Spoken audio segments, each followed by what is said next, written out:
Okay, welcome to the Jesse Tate podcast. This is Jesse Tate. I'm here again with Savannah, my sister. Today we're going to be talking about something a little different, taking a break from all the writerly, storytellerly conversations to talk about something else which has been a large facet of our lives, which is our travel and sort of more broadly or more deeply, why we chose to travel, how this is connected to our values and our sort of life philosophy worldview, which might be a little bit different than the cultural norm, which is a bit nonconformist, and I think holds a lot of value or at least interesting thought. That's obviously why we have chosen to embrace a slightly different lifestyle. So I guess we'd start by just talking a little bit about why you decided to travel, why you didn't go to university, the sort of thought process that led you there, and how it's been since then, how you prioritize things in your life, a little bit about how you structure your life, and just generally, what keeps you occupied, where you get your sense of fulfillment. But shouldn't go too deeply into that probably as an intro until it becomes obvious where the conversation takes us of its own accord later on. So yeah, just a brief intro, I guess. Yeah, well, I mean, as you know, and everything really can tie back to the writing and Yes. it all ties together with our whole philosophies and ideas for life. So when I was in high school, I was already writing my book. I'd been writing my book for a long time, and I knew that that was what I wanted to do. I knew that I wanted to, at least one of the things I wanted to do in my life um, was to be an author and to write stories and to be able to bring enjoyment to people and inspiration to people through the stories that I would write. And this isn't really something you need to go to college to do, to accomplish. It's not like you take a college course on like, this is how to write and Yeah. publish a book, and by the end of it your book is published. Actually, Brandon Sanderson says that if you want to be a fantasy author, the last thing you should do is go get an English major. Oh, really? And yeah. Oh, I And didn't know that. that's Huh. kind of my mindset as well. I mean, you can get benefits from everything in life. You could go to university and learn a lot of things uh, that would inspire you and maybe help you find things that you're interested in and maybe specific genres. Um, Help, sculpt your mind, I'm sure. Um, but that's just one option. And there's university is kind of an insulated capsule that isn't really the real world out there. And I think a lot of people when they're in high school and before um, get this idea that yeah, university is the only way. It's the Mm. only way to being successful. It's the only way to getting a good job. And of course, good job is defined by kind of what society says good job is defined by, income and what lifestyle it lets you maintain, and how prestigious it is in the eyes of everyone else, and how likely it is that you're going to be able to get a predictable job and not be, looking for work. And I think a lot of people when they're in high school get driven way too much by this fear kind of um like, what am I going to do? And none of them really know, because you're really young and you Mm-hmm. don't you don't know yourself very well, you don't know much of the world. And if you graduate from high school and you're not going to university, suddenly the world's open to you, and that's kind of a frightening thing if you don't have any idea about what you're wanting to do. So I think a lot of people go to university because it's like the next safe stage, and their parents are telling them to do it, society's telling them to do it, everyone's telling them it's the only way. And I don't want to get too much off onto like the whole university conversation, because Right. that's a whole nother conversation we Yeah. could have. But for me, I looked at university, and I kind of saw it as, um, is this a product I want to buy? Because it's a lot of money, and basically that's what you're doing, is you're Yeah, saying and I'm time. willing to spend, yeah, and time, years of your life. And you're okay, am I willing to spend tens of thousands of dollars and years worth of time to come out with this product of like, a degree. And for me, I didn't really see anything that wanted to spend that much time and money on. I felt like I could get a lot more value, a lot more authentic real life experience, a lot more opportunity to grow myself as a person if I went out into the real world and just kind of explored, and I had, of course, I wanted to travel because it sounded fun, um, and I knew it would help me to mature a lot as a person. Mm. I knew that I would learn so much. I knew that it would challenge some of the beliefs I had grown up with, and I knew that all of those were really good things. Um, and so, I kind of saw it as the obvious next step, especially since, I mean, you're my older brother. You had already done it. You'd Yeah. gone ahead of me, and you'd had such a positive experience.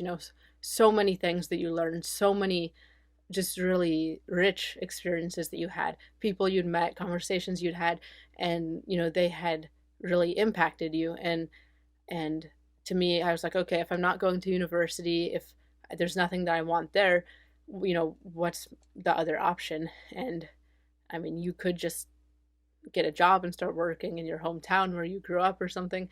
I mean, there's a lot of things you could do, but to me, it seemed very obvious that um, as a young person who had grown up in one town, in one, nation in my life, um, I just would get so much benefit from Mm. traveling, going to other countries, meeting people who had grown up from different backgrounds, had different presuppositions about life, different beliefs, different cultures, different languages, and just start talking with them, just start interacting with them.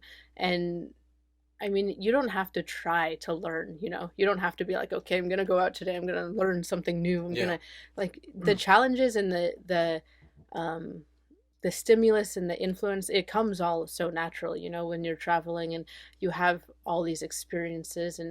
And I feel like, to me, I've been shaped so much more by getting out and traveling, than I would have been if I had just stayed and gone to university. Because, like I said before, university is really a bubble. Um, like, kids think of it as like the independent next step, and there's always kind of a celebratory feel around of like independence and getting Yeah. out of the house, and in a sense it is kind of independent in that you're moving away from your parents. It's kind of a graduation Yeah, towards towards independence. independence. You're not living at home anymore. Yeah. You're much more, maybe responsible for your own time and your own decisions, and what you want to do with your any free time you have. But it's Your own still, money in some cases, in some but in many cases, cases no, or your which is parents' another. money. Yeah, which is another conversation. um, but you're still in the university environment, and it's still kind of a bubble where you're just with a bunch of other kids who are in the exact same situation. And the ideas you encounter are often just in classes, which can be interesting, can be thought provoking, but they're probably not going to be quite as stimulating as if you go to China for 6 months and Hmm. teach English to Chinese students, or if you go, work at a hotel in Egypt like you did, or like I did, go and volunteer at a hotel in Bulgaria. Like, these sorts of experiences, you get so many more unique um, stimuli, so many, because you're not just around other university Yeah. kids, you're meeting, everything the world has to offer. And to me, I guess, to sum it up, I would say, yeah, I started to travel because I felt like it was going to be the most powerful way to help shape me as a person in a real authentic way of, tearing down any biases I have, um any presumptions about anything, and challenging me to, look at the world and to try to evaluate it on my own, with my own mind, separate from what I'd been taught Hmm. or what I'd grown up with. Hmm. Yeah, that's well answered. It certainly seems to be the case, doesn't it? That going out and about and living real life, as we say, and Mhm. exposing yourself to all these very varied, all these very isolated, unique, just sort of paradigm shift, different situations in which we, volunteer or whatever, travel, meet people. It certainly seems that these surround us and stimulate us and expose us to a lot more difference, a lot more challenge, a lot more um, opening of perspective than our impression of the university environment Mhm. today. And indeed, David attended university for one semester, and everyone else we've spoken to seems to sort of resonate this same opinion or this same impression. And I wonder. It makes me wonder. Do you think the idea of university? This is maybe something that would be better fitted to my conversation with David. Mhm. But briefly, we could probably go into. Do you think the idea of university has been somewhat distorted or diluted at least these days because of this very insistence on university is obviously it's understandable. You look at history and you look at the proportion of people that were farmers and the proportion of people that were in extreme poverty, and the very clear, obvious, stable path Mhm. to success, predictable, very functionally workable path to success that was university education was an extremely consistent predictor or whatever path to Mhm. doctors, engineers, lawyers, whatever the traditional sort of stereotypical ones. These were the people that were able to rise above their Mhm. station, their poverty. And generationally, there seems to have been this huge shift where now we have so much more luxury, we have so much more abundance, we can actually afford to choose what we want to do. Like you said, these kids are so young, they don't know what they want to do. And I think that's absolutely true. And I think this has to be recognized. I think we are in sort of, again, kind of another conversation, but a crisis of like fulfillment or Mhm. purpose or identity. I think that finding something that you want to do, finding something that is at least meaningful to you is so important. And yet it's maybe not something that has been possible, at least not possible in the same dimension for our ancestors. Yeah. So this sort of generational shift with all these resources, all this time, has kind of, in my opinion, led to this vast population of people with university degrees, and this sort of uh, this sort of obsessive focus on university degree. That's the way. I think because of that has almost become outdated, where now you have so many people, 80%, I think it was when we checked a few years ago, 80% of people that graduate within 10 years, they're doing something completely Mhm. unrelated to their degree. Mhm. Now, you can go into tons and tons of statistics or variables regarding causation, correlation. Are the people more likely to be industrious and be creative and diligent and hardworking? That are they more likely to go to university, and that's why they succeed because they are that sort of person? Mhm. Or does university make them that way? Does university give Yeah. them the skills that then they go on and, despite using those skills in something separate, they are indeed using skills that university gave them? You could go into a lot of debates regarding this. Entrepreneurial types maybe are more likely to drop out or to avoid university, but maybe there are other types that are more likely to avoid university, which who end up in poverty, and Mhm. maybe those are the greater proportion. So it becomes very complicated. But the question basically was, do you think that the university, in its essence or its purpose, it originally was supposed to be a place of stimulation, a place of mental exposure to vastly different viewpoints, philosophy, and you'd sit and debate and you'd read all these differing viewpoints from great thinkers throughout history. Mhm. You'd experiment with different modes of thought, and you'd meet all these people from different backgrounds, and you'd have to write papers on why you thought the way you thought. Oh, and maybe you'll have to defend a viewpoint you don't really agree with. Mhm. This seems like a very rich environment to grow in. Um, do you think that that's been diluted somewhat, or has just sort of vanished with this mass sort of entrance into university, where now it's no longer the people uniquely searching for challenge and stimulation, but it's just kind of everybody following this treadmill Yeah. that they've been told. Yeah, and I think there's been a lot of degradation that has come because of that, where in the past, historically, people who went to university, before it was that the vast majority of kids were going to university. Um, Before that, the people who went to university probably really wanted to be there, Yes. and they cared a lot. And I think this is correlated very closely with the investment they put in and the mental effort. And I think nowadays you see a lot more kids going simply because, like I was saying before, their parents and society push them to do that. This is the good way to get a good Hmm. job, go. And, you know, maybe they want to be there. Maybe the only reason they want to be there is because they're afraid of not knowing what else to do. And I think the result is a lot less investment, a lot less care about the actual education. Hmm. I think people go a lot because it's fun. You can hang out with other people your age and you can party.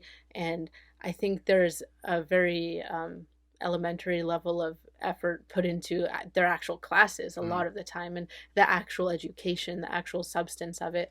um, Right. The statistics regarding the switching of majors are also quite yeah, impressive. I forget what they are, but yeah, because kids go in without a clue of what they want to do, and they just kind of they're trying to find, which is good. They should be trying to find something that um, they're interested in, really, that they could see themselves being passionate about. But I think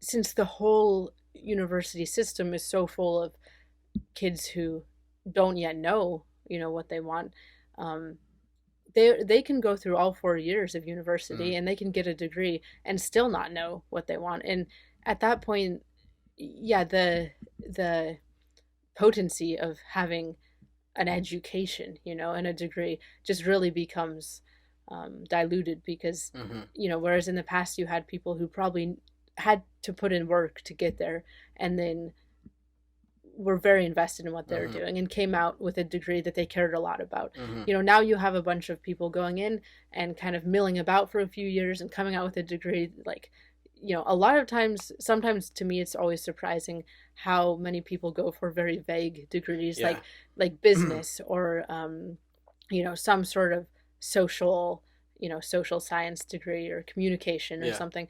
And not that those are all bad, but I think a lot of people probably go in that direction because they don't really have a clue what they want to do. And, at some point their counselor tells them, like, well, if you don't know, this is Yeah. a good general one to pick. And there are the people that enjoy learning, and it's like, oh, Yeah, just for so many sure. tools that I could get in my belt through marketing or communications class.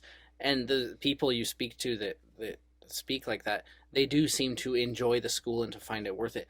But those people seem nowadays to be relatively few, I would say. Yeah, and there's, I mean, there's a great number of good reasons to go to Hmm. university. Like, I'm not bashing university as a whole. I just think, and I think we can tie it back to the topic of travel that we started with, Yeah. of like, there's I think there's so many, for so many people, there's a much better option Mm. than going to university, especially right out of high school. Yeah. University will always be there. It will be there.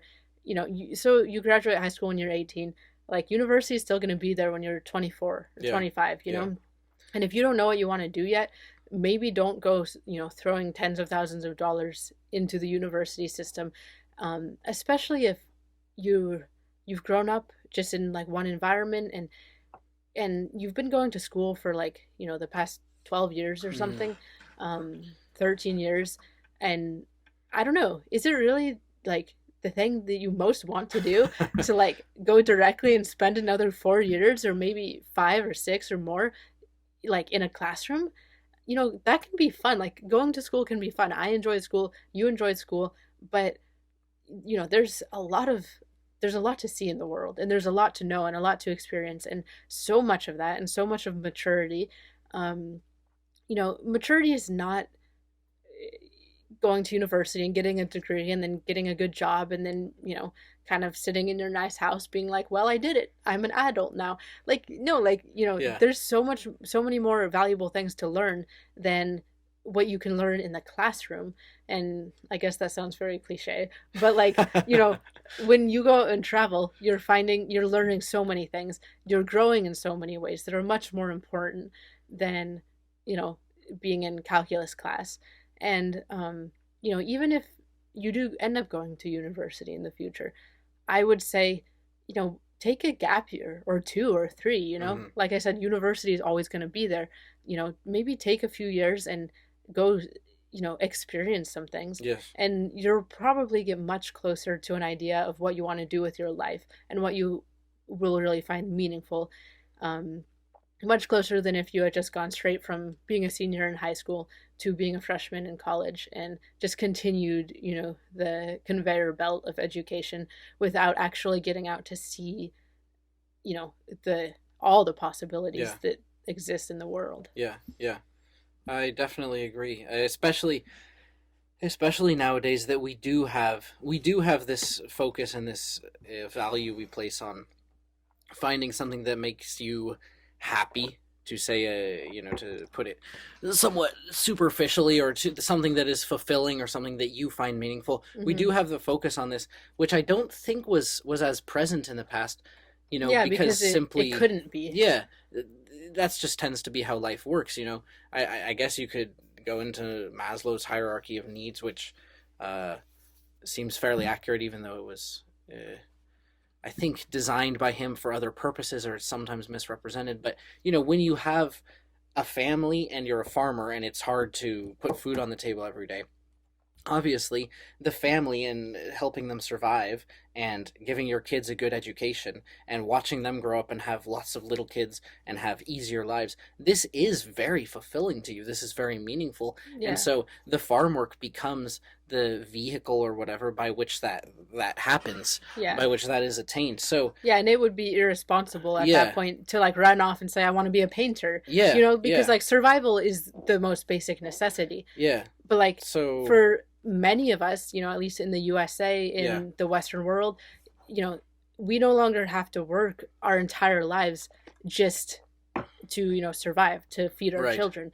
And I think there's just become a vacuum of right, meaningfulness yeah. in that's, resulted from I this. agree. Yeah, I don't. I think it's somewhat strange to consider, and it can be somewhat sobering or sad to consider. All those people that lived through history, they had much less freedom, they had Hmm. much less capability, they had much less knowledge, and maybe because of this, they did lack some sort of focus on fulfillment and meaning, which we are now able to enjoy.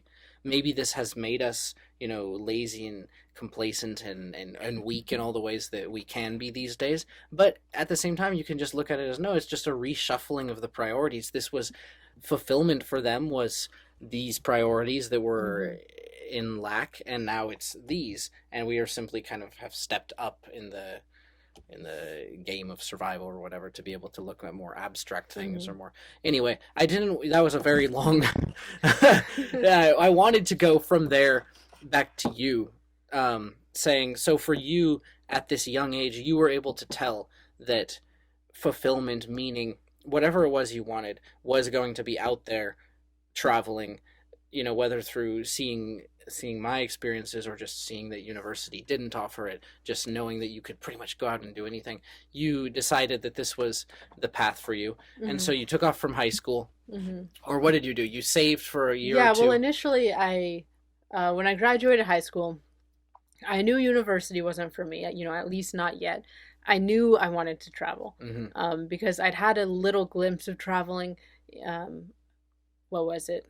A couple years before I finished high school, and it was very tantalizing. It was like, okay, I want more. I want more of that. I want longer experiences. Yeah. Um, and but I didn't have any money, so I knew I needed to uh, save some money. And this branches into the freelancing and the writing. I started freelance writing, editing, ghostwriting, when I was 18. Right.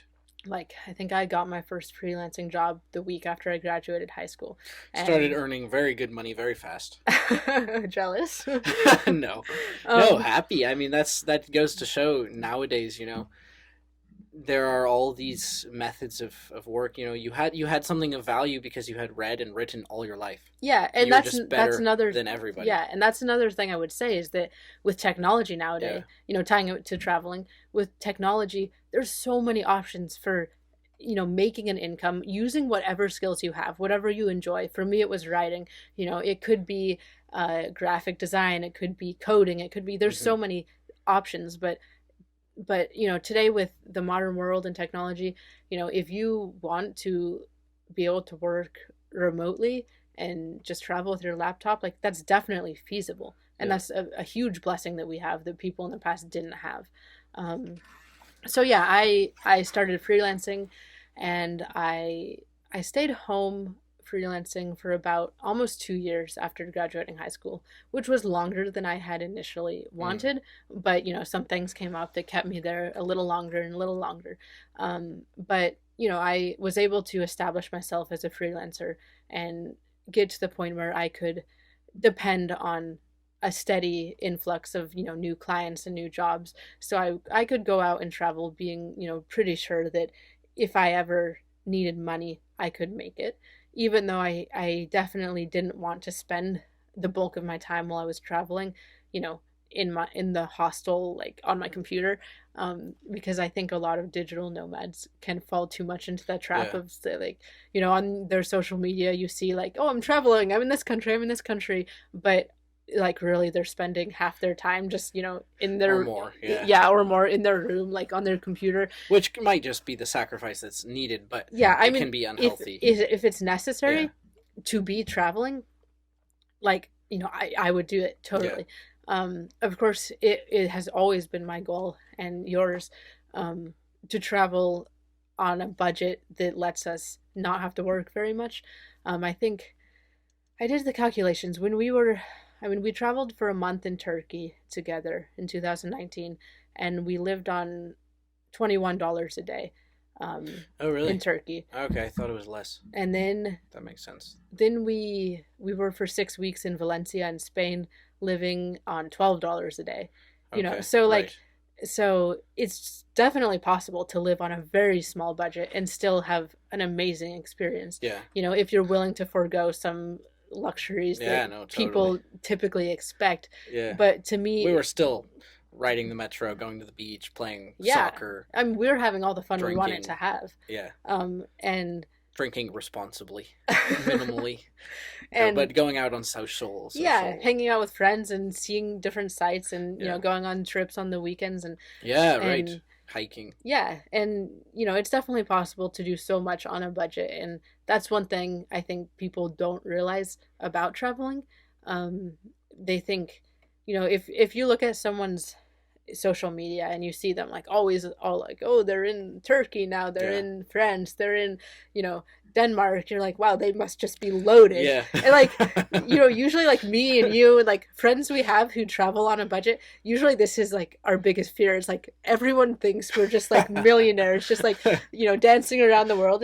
And the main reason that we don't want people to think this is because we want people to realize that like It's traveling is attainable. so attainable. Yeah. It's like, $12 a day we are living on Spain. Like, I think a lot of people can do that. Yeah, yeah. um and so yeah, I saved up money for a couple years, and freelancing, and then I flew to Europe.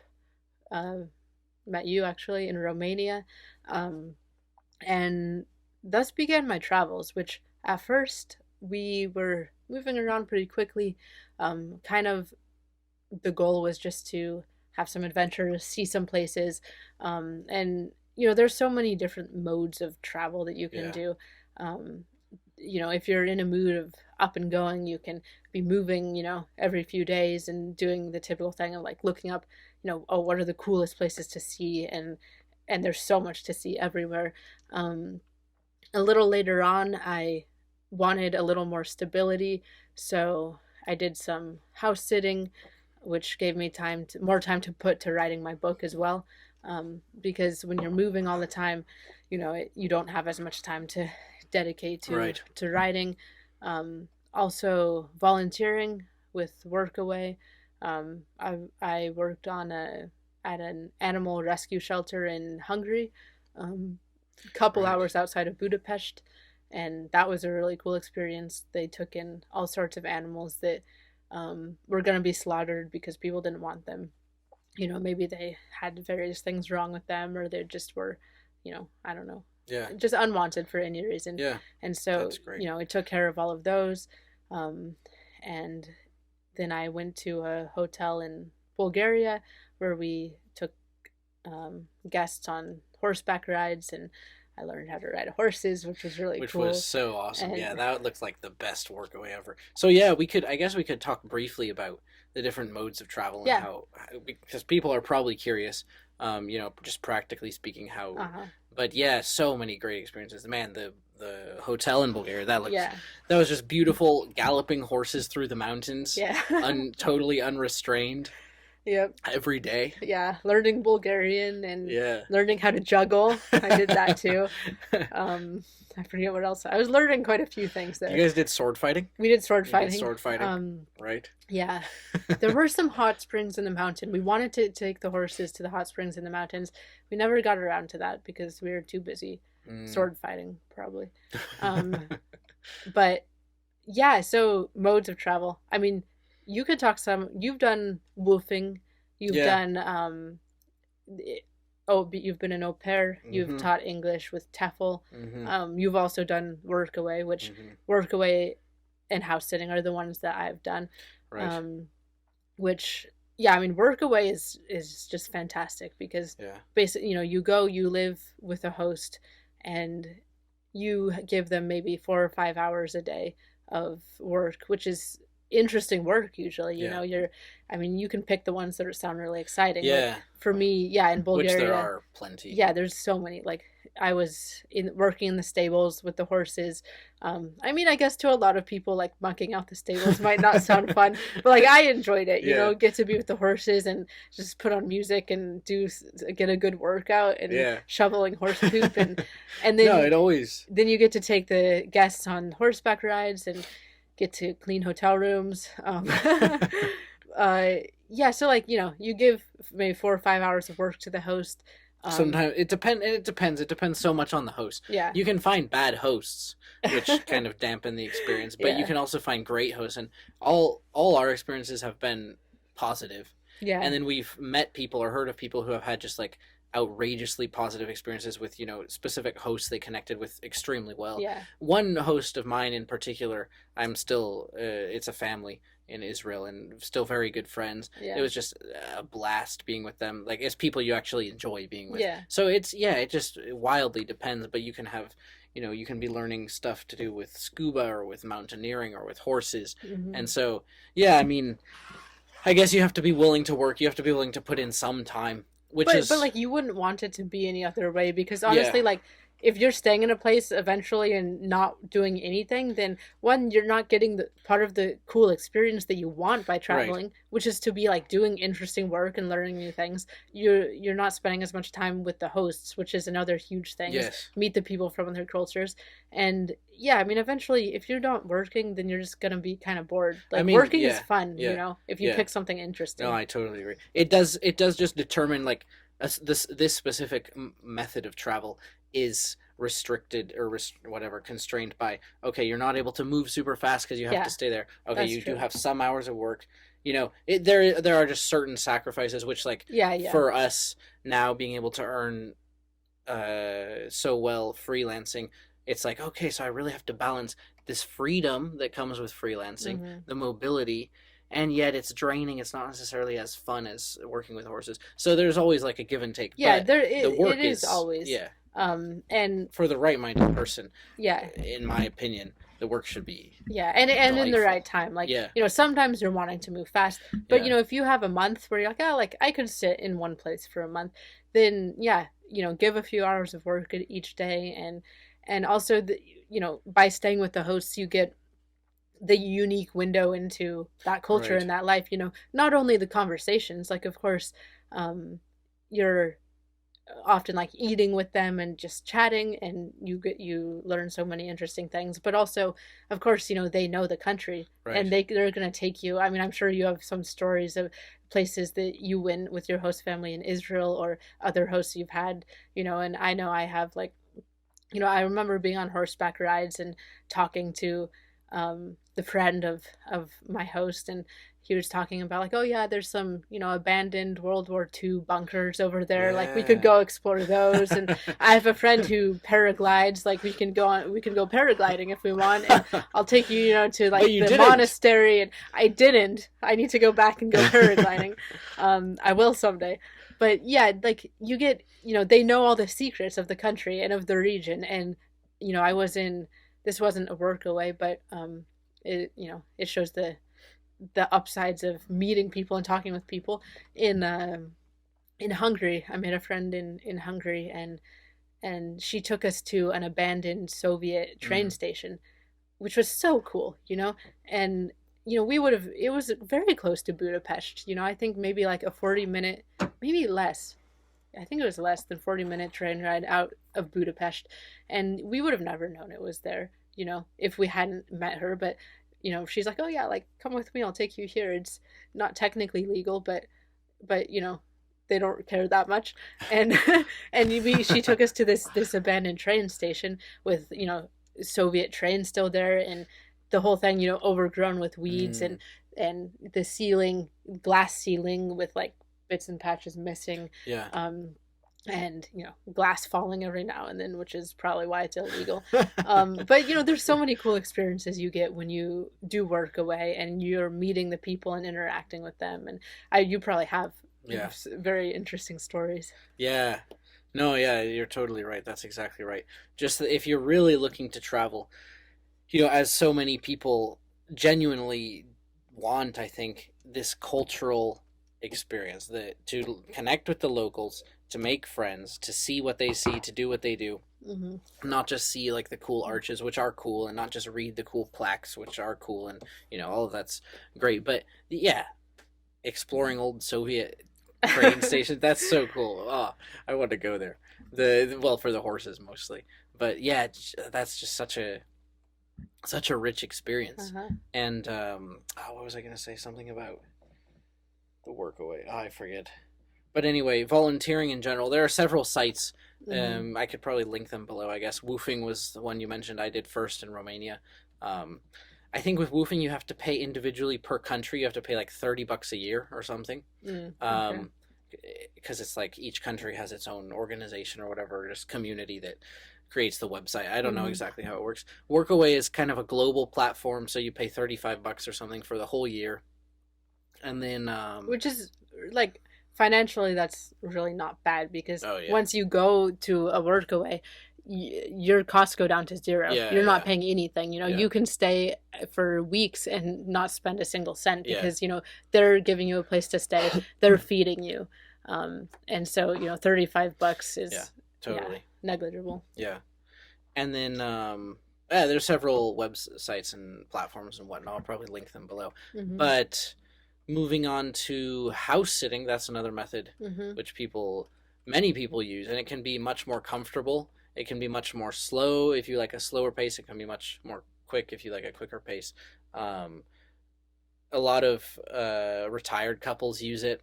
Hmm. You can find a lot of super nice homes to house sit in really nice places because you have a lot of wealthy people that go on holiday and want their animals tended to or their house taken care of. So that one's definitely versatile, definitely pretty competitive. Hmm. But what has been your experience with that? Yeah, house sitting is pretty nice if you want to slow down for a little bit. If you've been traveling quickly, moving from place to place, and you kind of need to, relax and, collect yourself, house sitting is good because it's less work than work away.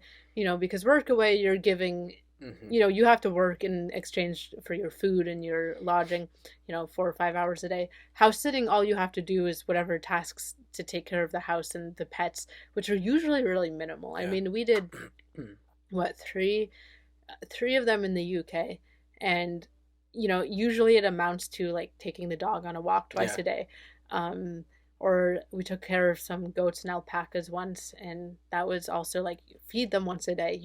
It's usually pretty minimal work. Yeah. So if you just want a house to kind of chill in, and maybe you need to organize your freelancing, or put some time toward your own book, or just you want to hang out there for a week and explore, do little ventures Yeah. to see the sites around, and it's free. You have a free place to stay. You can go explore during the day, and then come back and it's comfortable, and you have some cute pets to to cuddle with. Yeah. Then house sitting was really great, And for us.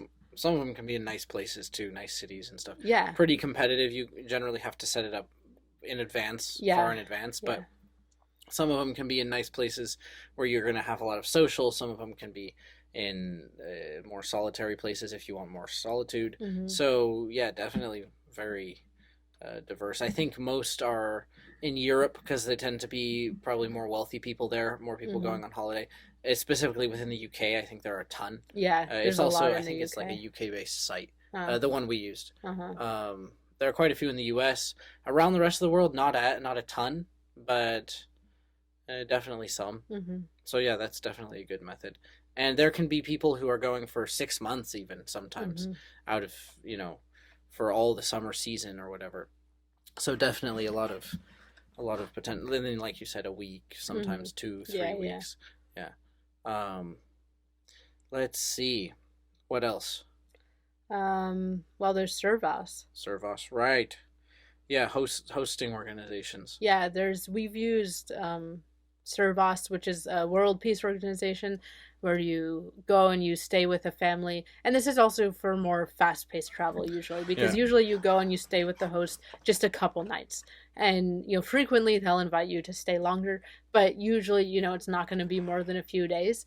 Um, so still traveling pretty fast-paced, but the benefit of it is, I mean, aside from the financial, which is obviously you don't have to pay for a place to stay, and usually for food, they usually are very excited to show you, all their yeah, local foods. But really, the heart of it is, and the most fun part is getting to stay with the people, the local people, and the same thing I was saying about Workaway, being able to, hear their stories and just talk with them, and become familiar with their culture, and they'll take, of course they'll want to take you to show you all the sites, which could be the popular tourist things in the area, or it could be super unique things that no one right. but the locals know about, Yeah, which is the really cool thing about Servos, just like I was saying about Workaway. right. Yeah, yeah, yeah, yeah. There's so many. Again, yeah, exactly same as the volunteering. Just so many unique. Learning to whatever, getting to snorkel on the Red Sea, Hmm. or learning to. Let's see, who was it? That wasn't a Servos family, was it? That we stayed with in Croatia. It was an That Airbnb was an host, actually. Airbnb, Yeah, but they right. ended up But they being ended up very being close to a Servos yeah, family, because they they took invited us us out to their everywhere. And their countryside home that they were yeah, constructing, and actually we helped them clear rocks out of their field, yeah, didn't we? yeah. But then, but just all sorts of people like that, showing us how to cook the various dishes, taking us Hmm. camping, taking us to secret caves, Hmm. playing bocce ball with. This one was mom and dad, huh? Like 30 years ago or something. Yeah, Playing yeah. bocce ball with a bunch of Italian men Hmm. in this dimly lit, smoky place where they all have their cigars or whatever. I don't remember exactly how they tell the story. But then, yeah, riding horses in Romania. I did ride a horse bareback once, but I was gonna say learning how to make their local liquor, Uh-huh. suika, up all night with the alembic, with the machine cranking it to keep it stirring. And they said it was a motorized machine, Uh-huh. but you had to have someone there to like feed the fire, to put the apples in. Um, apple, it's like apple cores and rotten bits of apples. They said there was this older man who used to, before the days of the motorized Uh-huh. uh stirrer or whatever, they had a older man who could sleep while he did it, so he'd do it all night sleeping, which I don't know if that's true, but they insisted it was. Anyway, yeah, all sorts of Hmm. crazy experiences. So many we're forgetting, probably. People just randomly inviting you to their home, offering you meals. Yeah. Yeah. So it's good. Definitely a faster pace of travel with the hosting Yeah. organizations. Yeah. Similar to couch surfing, Servas is Yeah. But a like, bit more personal. yeah, more personal. There's an interview to make sure you fit the vision of the organization. Yeah. They want to make sure you're there to spend time with the person and share, Uh-huh. rather than just it's a place to sleep. Yeah. There is like $100 annual 50 or a membership thing, 100 something, yeah. 50 or 100. Yeah, maybe 50 if you're below a certain age or something. Yeah. And there are other ones. I'll also link those below. Um, I guess I could say briefly, yeah, that I've done au pairing, which is also pretty common. Mhm. Um, you have to think about visas, and I know a lot of people in Europe are able to au pair around Europe Mhm. because they're able to travel and work freely. They're also just able to work in other countries around Europe. So for U.S. citizens, it can be a bit trickier. I think there are certain visas for au pairing. Some people au pair for just a period that is shorter than the allotted tourist visa period. So like Mhm. if you can go into Europe for 3 months on your passport, you can au pair for like for a summer or something. Mhm. Some people will do that. Other countries have different things set up. Yeah, I could link those websites below too, I guess. And then teaching English, also super common for us, just huge advantage being born as native English speakers. The whole world wants to speak English. It's such a dominant language. You have, especially these days, some of the Eastern Asian countries, Japan and Korea, uh, China, which offer a lot of money, really good pay to teach English. Mhm. And generally, some arrangements can be pretty strict as far as hours and stuff. You can generally end up working full time. They usually like you to work, a year contract or even longer. But there is such a demand that you can usually figure out if you have a good agent, or if you do your own agent work, then you can usually figure out even shorter contracts, sometimes 6 months, sometimes private tutoring, Mhm. sometimes teach at a private school, maybe only 2 or 3 days a week. Um, so there's a lot of potential there as well. For me, I found myself somewhat limited because I don't have a degree.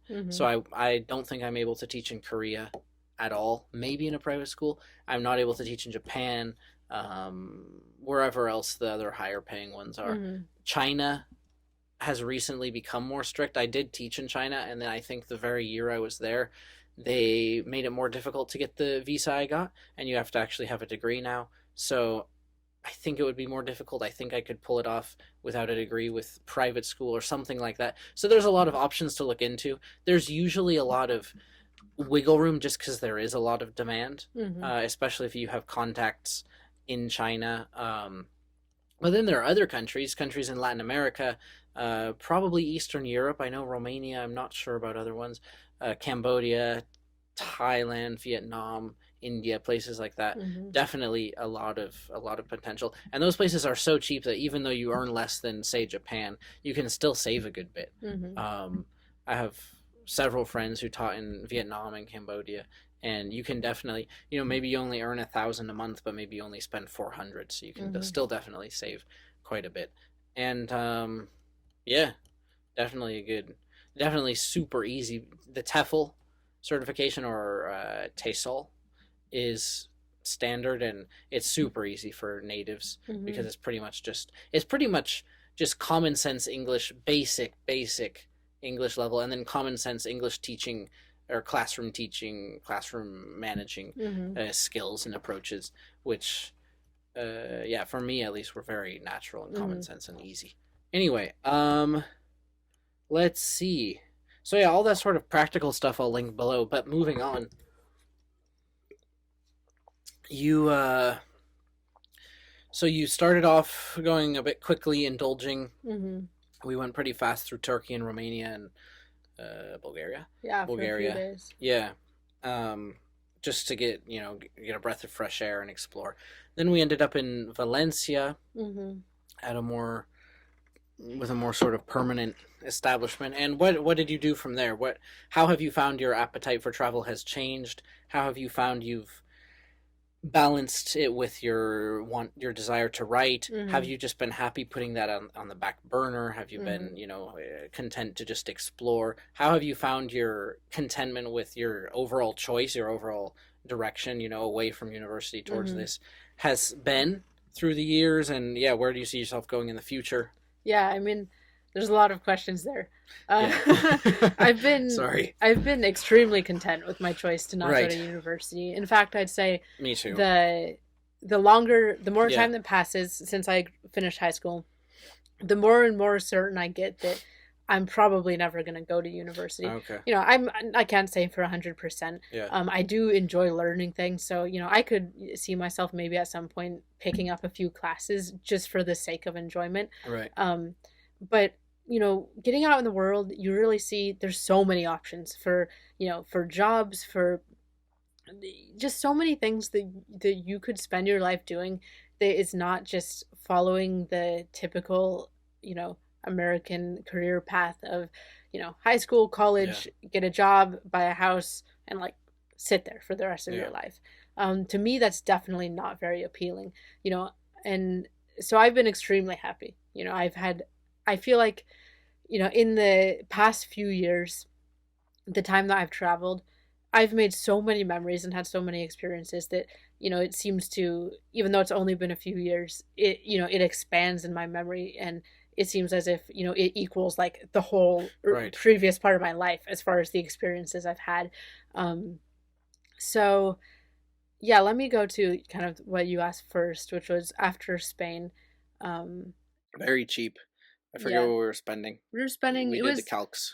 I You remember said I it, did or it it individually. We was paid about like 450 US dollars a what? day, or 5 US Yeah. dollars, something like Okay. that. Earlier you said something like $12 a day or 12 something. bucks a day But was like the nine? total cost for us living, Yeah. which was Which our apartment, our groceries, and our transportation, which we yeah, didn't do much of, but but it included something.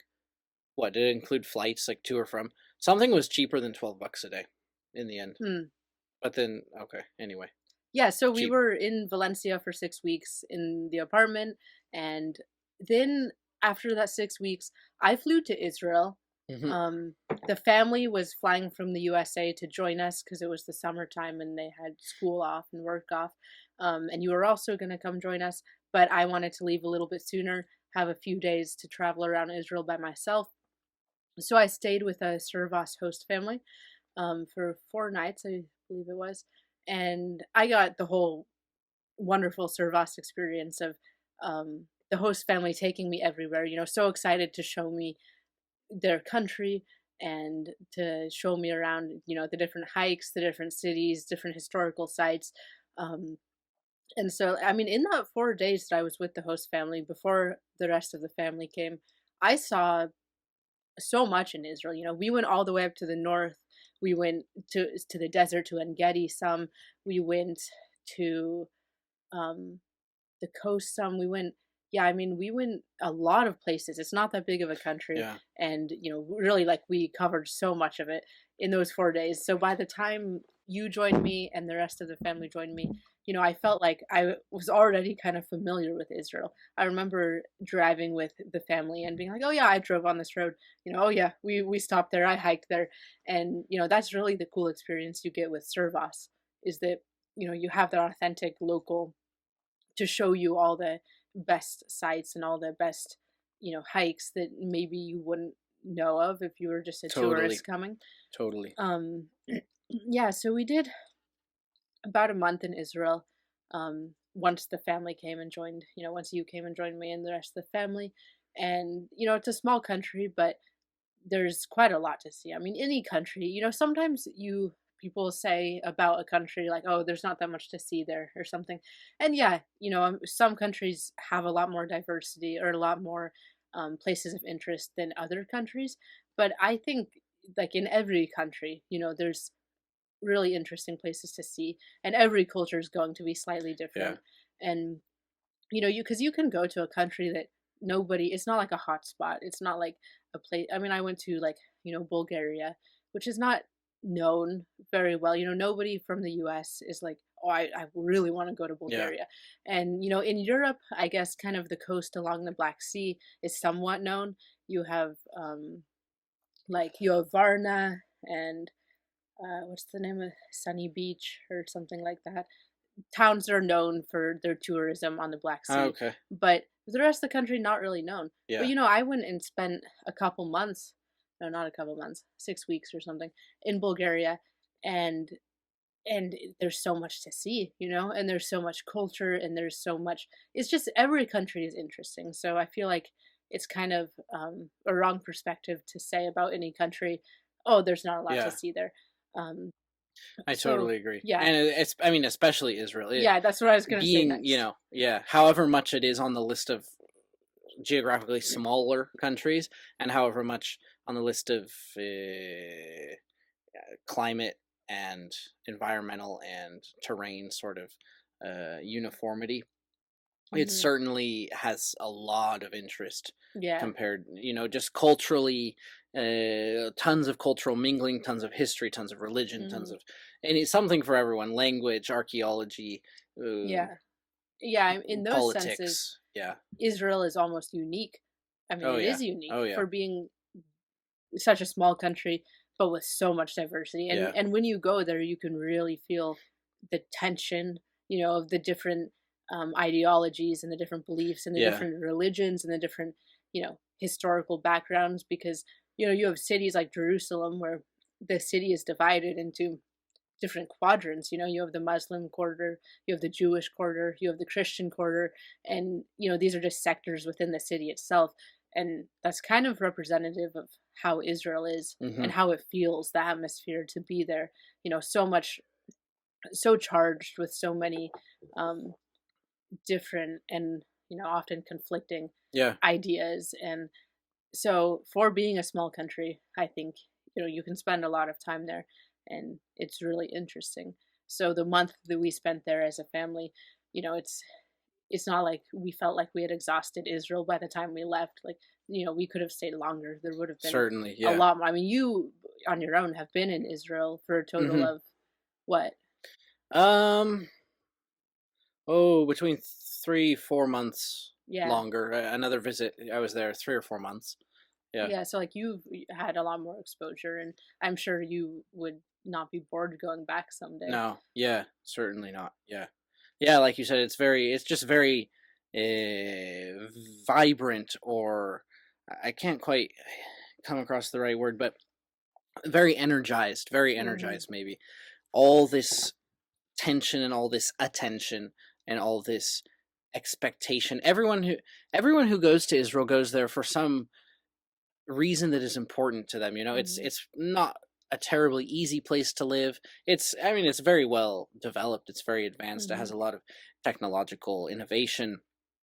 There's certainly, it's more westernized, Mhm. I guess, than most of the Middle East, or all the Middle East.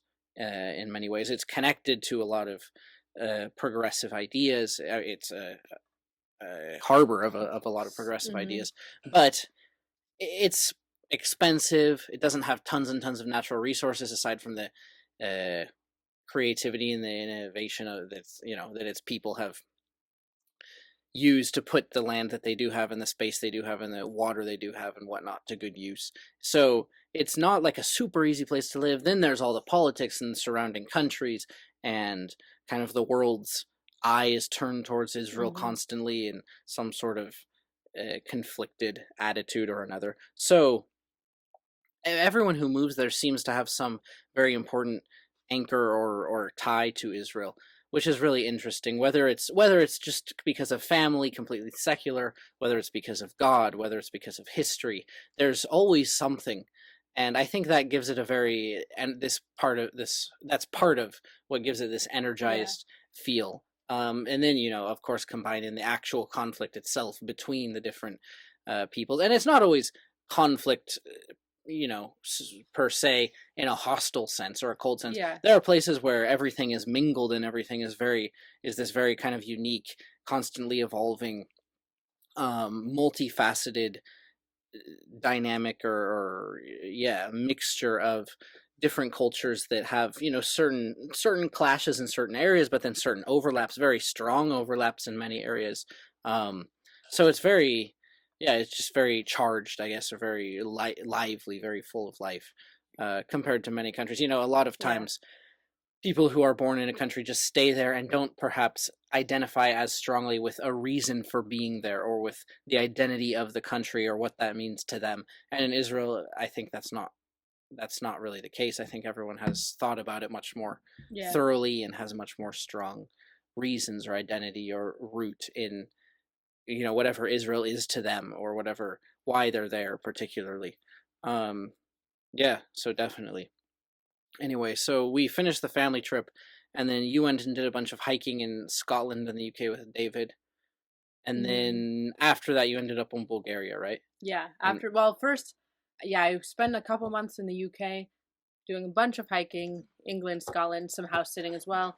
Um, then first I went to Hungary and I did right, the work the away animal at the shelter or animal shelter. Yeah, whatever. where we took in animals that would have been slaughtered Yeah, otherwise and took care of them. And I was there for about 3 weeks at the animal shelter. and that was your first volunteering, right? That Your first work away. was, yeah, I Okay. believe that was my first work away. And it was a good experience, for being a first workaway, a pretty easy one. Mm, Um, some workaways you find that you're pushed with having to do a lot of work, and you're having to always tell your host like, oh, like I've done my yes, time, or I've done, can be what tricky. we agreed on, and yeah, you have to find, um, politic ways of working out that relationship. With this workaway, it was the opposite. It was, we did maybe 3 hours of work a day. So Okay. not that much, not that demanding, and we were just left to ourselves a lot. It was me, and then there was another volunteer from the U.S., and then there was a young woman from Germany, and then there was a couple of kind of senior volunteers who oversaw us. Mm, From, well, one was Hungarian, one was Latvian, um, and so yeah, the five of us, a lot of the time it was just us, and we could, do what we wanted. It was the farm was in a small village, so we didn't have very easy access to things to do around, but one they had the like senior volunteer people had a car, so if we ever wanted to go out or wanted to go to the town or something, we could just ask them and coordinate with them, and they could take us. We went. It's pretty close to Lake Balaton, which is a pretty famous lake in Hungary, very okay. big. We went there a couple times. Um, yeah, but otherwise, I mean, we just enjoyed being around the farm and with the animals, and I was there 3 weeks, which was a pretty good length of time to be there. I think for me with workaways, I don't know what you found, but usually about like a month, I'm satisfied with. If they're Yeah, really good, probably. you're reluctant to leave, and you would enjoy staying longer. Um, but most of them, even the good ones, once you've been there a month, you've learned a lot. You have a good feel of everything. For me, I usually, at least at that stage in the past, felt like, okay, I was ready to move on, because I Mm, wanted, I did want, new stimulus and new experiences. And so that was why I went after 3 weeks to Bulgaria, and I went to the my second workaway, which has been my favorite, um, thus far. Working at it's like a family-run hotel in the mountains in Bulgaria, um, and with the focus being they had a stable of 17 horses, and when guests would come, we would take the guests on horseback rides, and in the meantime, when there were no guests or when we were done with our tasks, we would learn how to ride ourselves, which that was the highlight, of course. of course, Because yeah. yeah, that was, I I've mean, that seen the was, videos. yeah, that was such an amazing experience, and the type of thing that you can only get with workaway or with Yeah, something like totally. that. Because if you just go to a country and you're like, oh, I want to like learn how to ride horses or something, I mean, you could be the guest in the hotel who is taken on the horseback rides, And maybe, like, but maybe you can, there's some pretty amazing opportunities out there just for the independently thinking, confident, self-assured person, maybe you could make friends with someone yeah, who has horses. Maybe yeah, you I can mean, you just could totally really do that. pursue getting connected with the local community, but Yeah, not but yeah, but this is not workaway generally. is one great way to, Yeah. to do that, to get connected, and to have those experiences of, being taught how to ride horses, and Yeah. being able to just, okay, yeah, like you're good enough now, you can go ride around the Yeah. mountain by yourself, Yeah. or with And your friend. sometimes, stuff you couldn't get for free in any case, sometimes technical or whatever, advanced enough Yeah, teaching that, because you're offering work and your time to help them, they'll give you something that would cost lots of money elsewhere. Or yeah, yeah, yeah. And so that was such a highlight of all my travels. My time in Bulgaria and being on the mountain and learning how to yeah. ride horses, and it was such a beautiful place. And the hosts, I liked my hosts. The family who ran the hotel, um, and it was just a really good time. And I made a couple friends there, with some locals, and got a good taste of Bulgarian culture, a little bit with the guests that would come to stay in the hotel. I was there during Christmas and New Year's. So Oh, we had a big right. New Year's party with a bunch of Bulgarian guests, and got to see the traditional Bulgarian food, got to help in the kitchen Oh, making the nice. traditional Bulgarian Yeah, food, and the traditional Bulgarian liquor, and the traditional Bulgarian music and dancing. I got yeah. pulled into a dance. um, and yeah, Was it so good? Was the food and everything and the liquor, was it good? Do you remember any of it? Do you know how to make any of it? I mean, the food is, in a lot of ways, it was pretty simple. They Mm, they eat a lot of bread. okay. Um, they eat a lot of yogurt. Not a lot of people know, but like what we always refer to as Greek yogurt, Mm. they're always quick to point out is actually comes from Bulgaria. The Greeks kind of took it from them. I You feel have like you have you hear that Bulgaria in several places over there. I about feel like many there's, things. yeah, throughout Turkey and Greece and various former Yugoslavian countries and Bulgaria and Yeah, it could Romania, be always arguing about where where it tzatziki came from. comes And from and where yogurt comes from. okay, And well, okay, I'm not the authority, but what they told me in Bulgaria was that Greek yogurt comes from Bulgaria, and okay. they're proud of that, and they eat a lot of yogurt.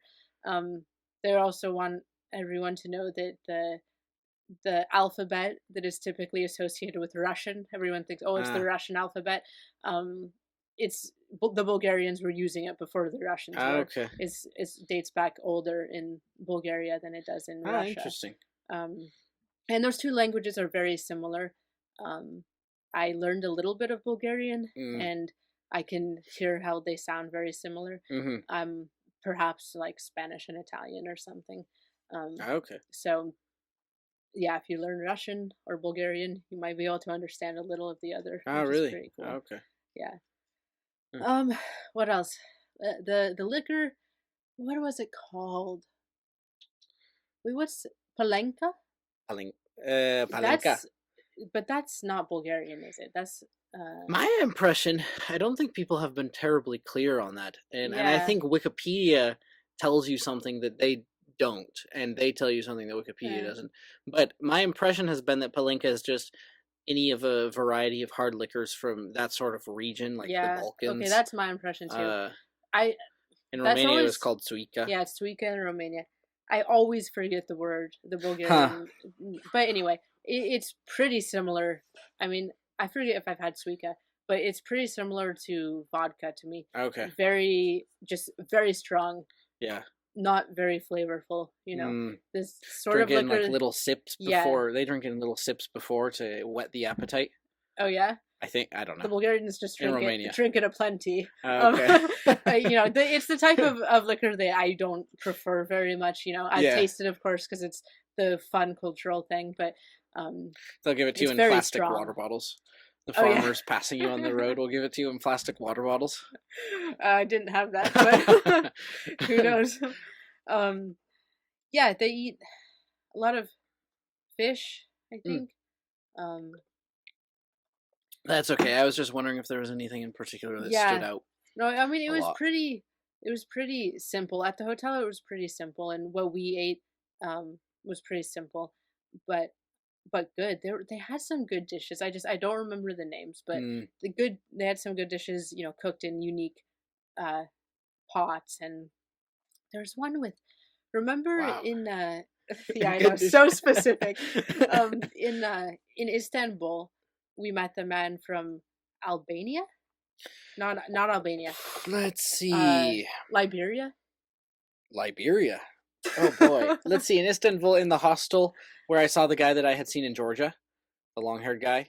Yeah, Uh, and this guy, the weird colorful hostel. he made us that dish, with the tomatoes and the Which guy? eggs, which we also had in Israel. Very, Yes. Okay. and we also had it in He's Israel, he was from somewhere in northern. Was he from Algeria? Algeria, not Albania. Yeah, Okay. Algeria.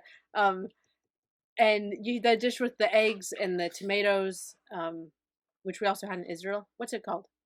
Shakshuka. Shakshuka. Yeah. Yeah, they have a dish similar in Bulgaria that I Okay. really liked, with sort of eggs and It's tomatoes startlingly good. and some other. Yeah, you think about like eggs and tomatoes, and you're like, oh, I don't know, but Yeah. when you have it, yeah, it was pretty good, and Hmm. that was actually the dish I asked for special the day before the last meal I had before I left. Oh. I asked my host, "Can we make?" I Oh, forget what it's nice. called. Can we make the shakshuka?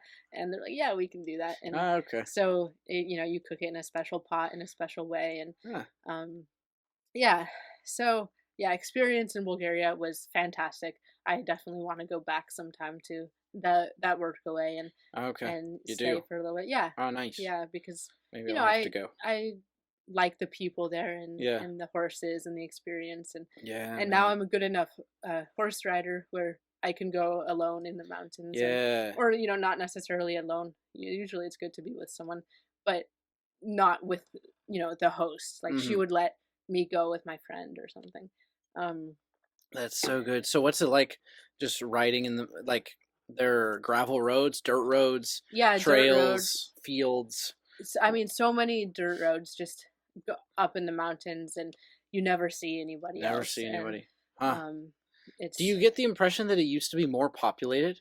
Is there like mm, in certain areas around there, I haven't traveled, I'd like to travel more in that area of the world, but particularly, former Soviet states, maybe former Soviet states that were involved in war, maybe yeah. Yugoslavia. There are often like sections of entire regions that'll be more rural regions that'll Hmm. be generally just slowly abandoned as the young move Hmm. towards Western Europe or towards Yeah. the cities, like urbanization, this whole shift towards urbanization. Sometimes just sections of cities that'll be a bit run down and sort of abandoned. Did you get the impression that it used to be like maybe the entire mountain used to be farmed, or are there orchards around that are kind of grown Um, wild? I don't know Because I know. specifically about the mountain area where I Okay. was. I don't know about that, but in general in Bulgaria, and you Mm, get this a lot in Eastern Europe, like yes. in Hungary a lot. In less so the more north you go, less so when you go into, I mean, not Austria, maybe some in the Czech Republic, but um, in definitely in Hungary and Bulgaria, you see so many abandoned buildings. Hmm. Sometimes you go into a town and you feel like half the town is just abandoned buildings. Which is personally one of my favorite things about those countries because there's so much to explore. Yeah. Like you'll find. I went um, after I left the work away.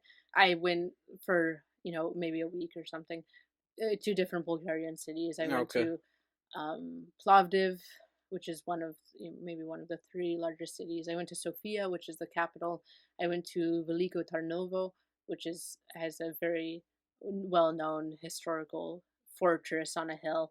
And in all of these, less so in Sofia, which is the capital, but in every town you go to, you see just so many abandoned Hmm. buildings. In Veliko Tarnovo, we found it was like a three-story house or something. It probably wasn't a house. It seemed like maybe some sort of, I don't know if it was a school or a theater, but it was right at, so you have this bridge, and then you Okay. have the fortress here. You have a bridge going Over a over river. a river, Okay. and then after the bridge the road splits, and this abandoned theater, whatever it was right. It was the first building at the Hmm. split in the road. So you would think it's a central location, Yeah. central Definitely. to the big tourist destination, which is the fortress. But it was abandoned. Huh. It was chains over the doors, and so my friend and I found a broken window, like second story window, and surreptitiously climbed into it. Like, okay, there's no cars right now, go. And Ah. it was so cool inside. You find, to me, one of the most enjoyable parts of traveling is looking, trying to just piece together, you know, the thoughts of the people who have visited places before you Mm, and their lives. Because you go into a place like this, and of course, there's like graffiti on the walls from people who have been in before you, yeah. and there's papers, and there's some furniture, and there's just, you find so many random things. And I'm always so curious, like, okay, like who left this here and why? Like, who left this one shoe sitting here? Or Huh. like, who wrote this on the wall? And who drew this picture and what were they thinking, you know? And so in that building, there's, I mean, there's this impressive like double staircase going up, kind of like in like Beauty and the Beast or something, Oh what, yeah, you know, that's Belle cool. comes down. Yeah. Yeah, there's that. There are like two statues of lions. There's a big Ah. stained glass window. Like, it was really impressive, you know, a Okay, so really it's pretty cool. spacious inside. Yeah, I mean, through like 3 stories and so many rooms. I Ah. mean, we didn't even go all the way up to the third story because we got kind of spooked eventually, like, Okay. you know, left, Yeah. climbed back out through the window. But, you know, there's that. There are other abandoned buildings that we explored. And so, yeah, you definitely get the feeling in Hungary and Bulgaria, probably more so in Bulgaria than Hungary, um, that it's, you know, it had sort of more prosperous days in the past, and it's no longer at that same level. And you know, a Yeah. lot. I mean, now with the EU and everything, you have so many of the young people Yeah. leaving because they can work anywhere in Europe.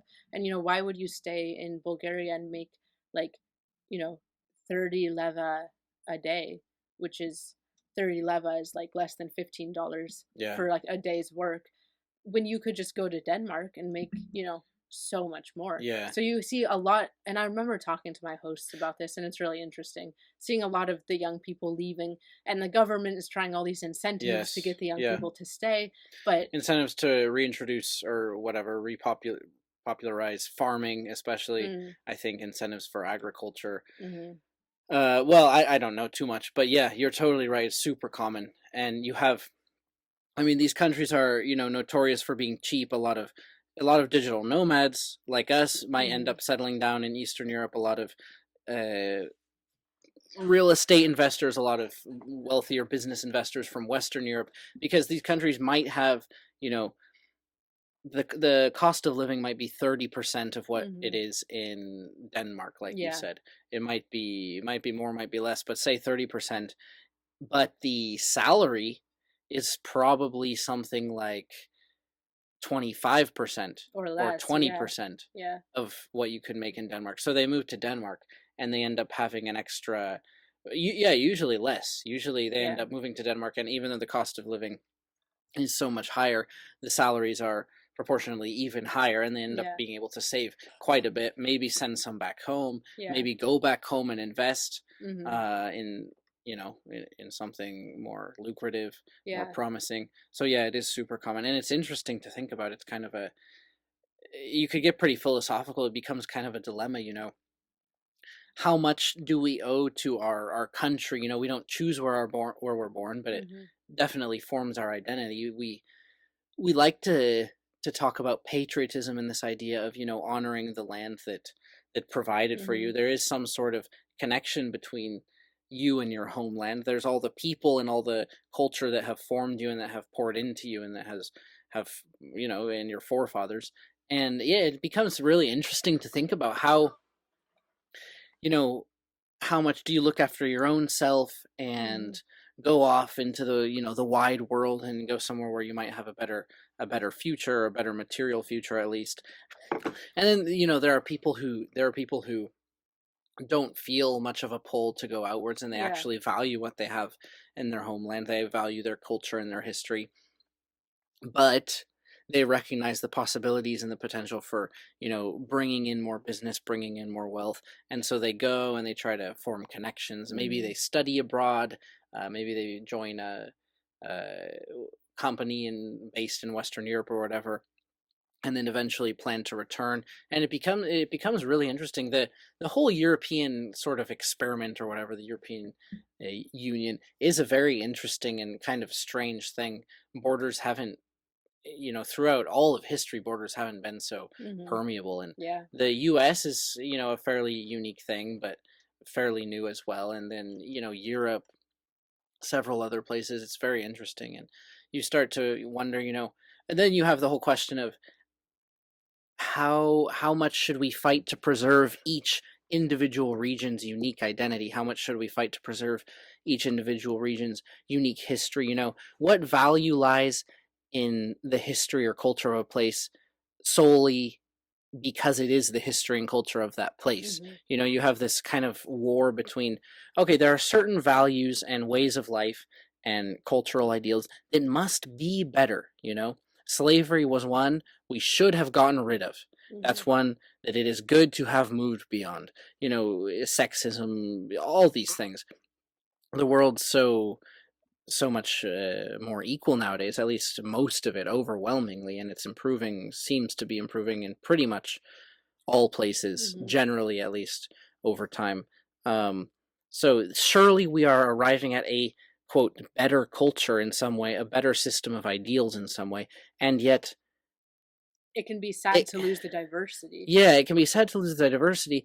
And where's the line? Where does it become simply differences in how you dress or differences in how you tell a certain Yeah, story, yeah. and it becomes something to treasure the uniqueness and to treasure the isolated culture of each place. So it becomes this kind of strange tension where many people don't want Western investors coming in. They don't want Hmm. Western industry coming in. They don't want um, well, usually I think those tend to be businesses and investing in agricultural methods, and tourism, of course, is Hmm. a huge one.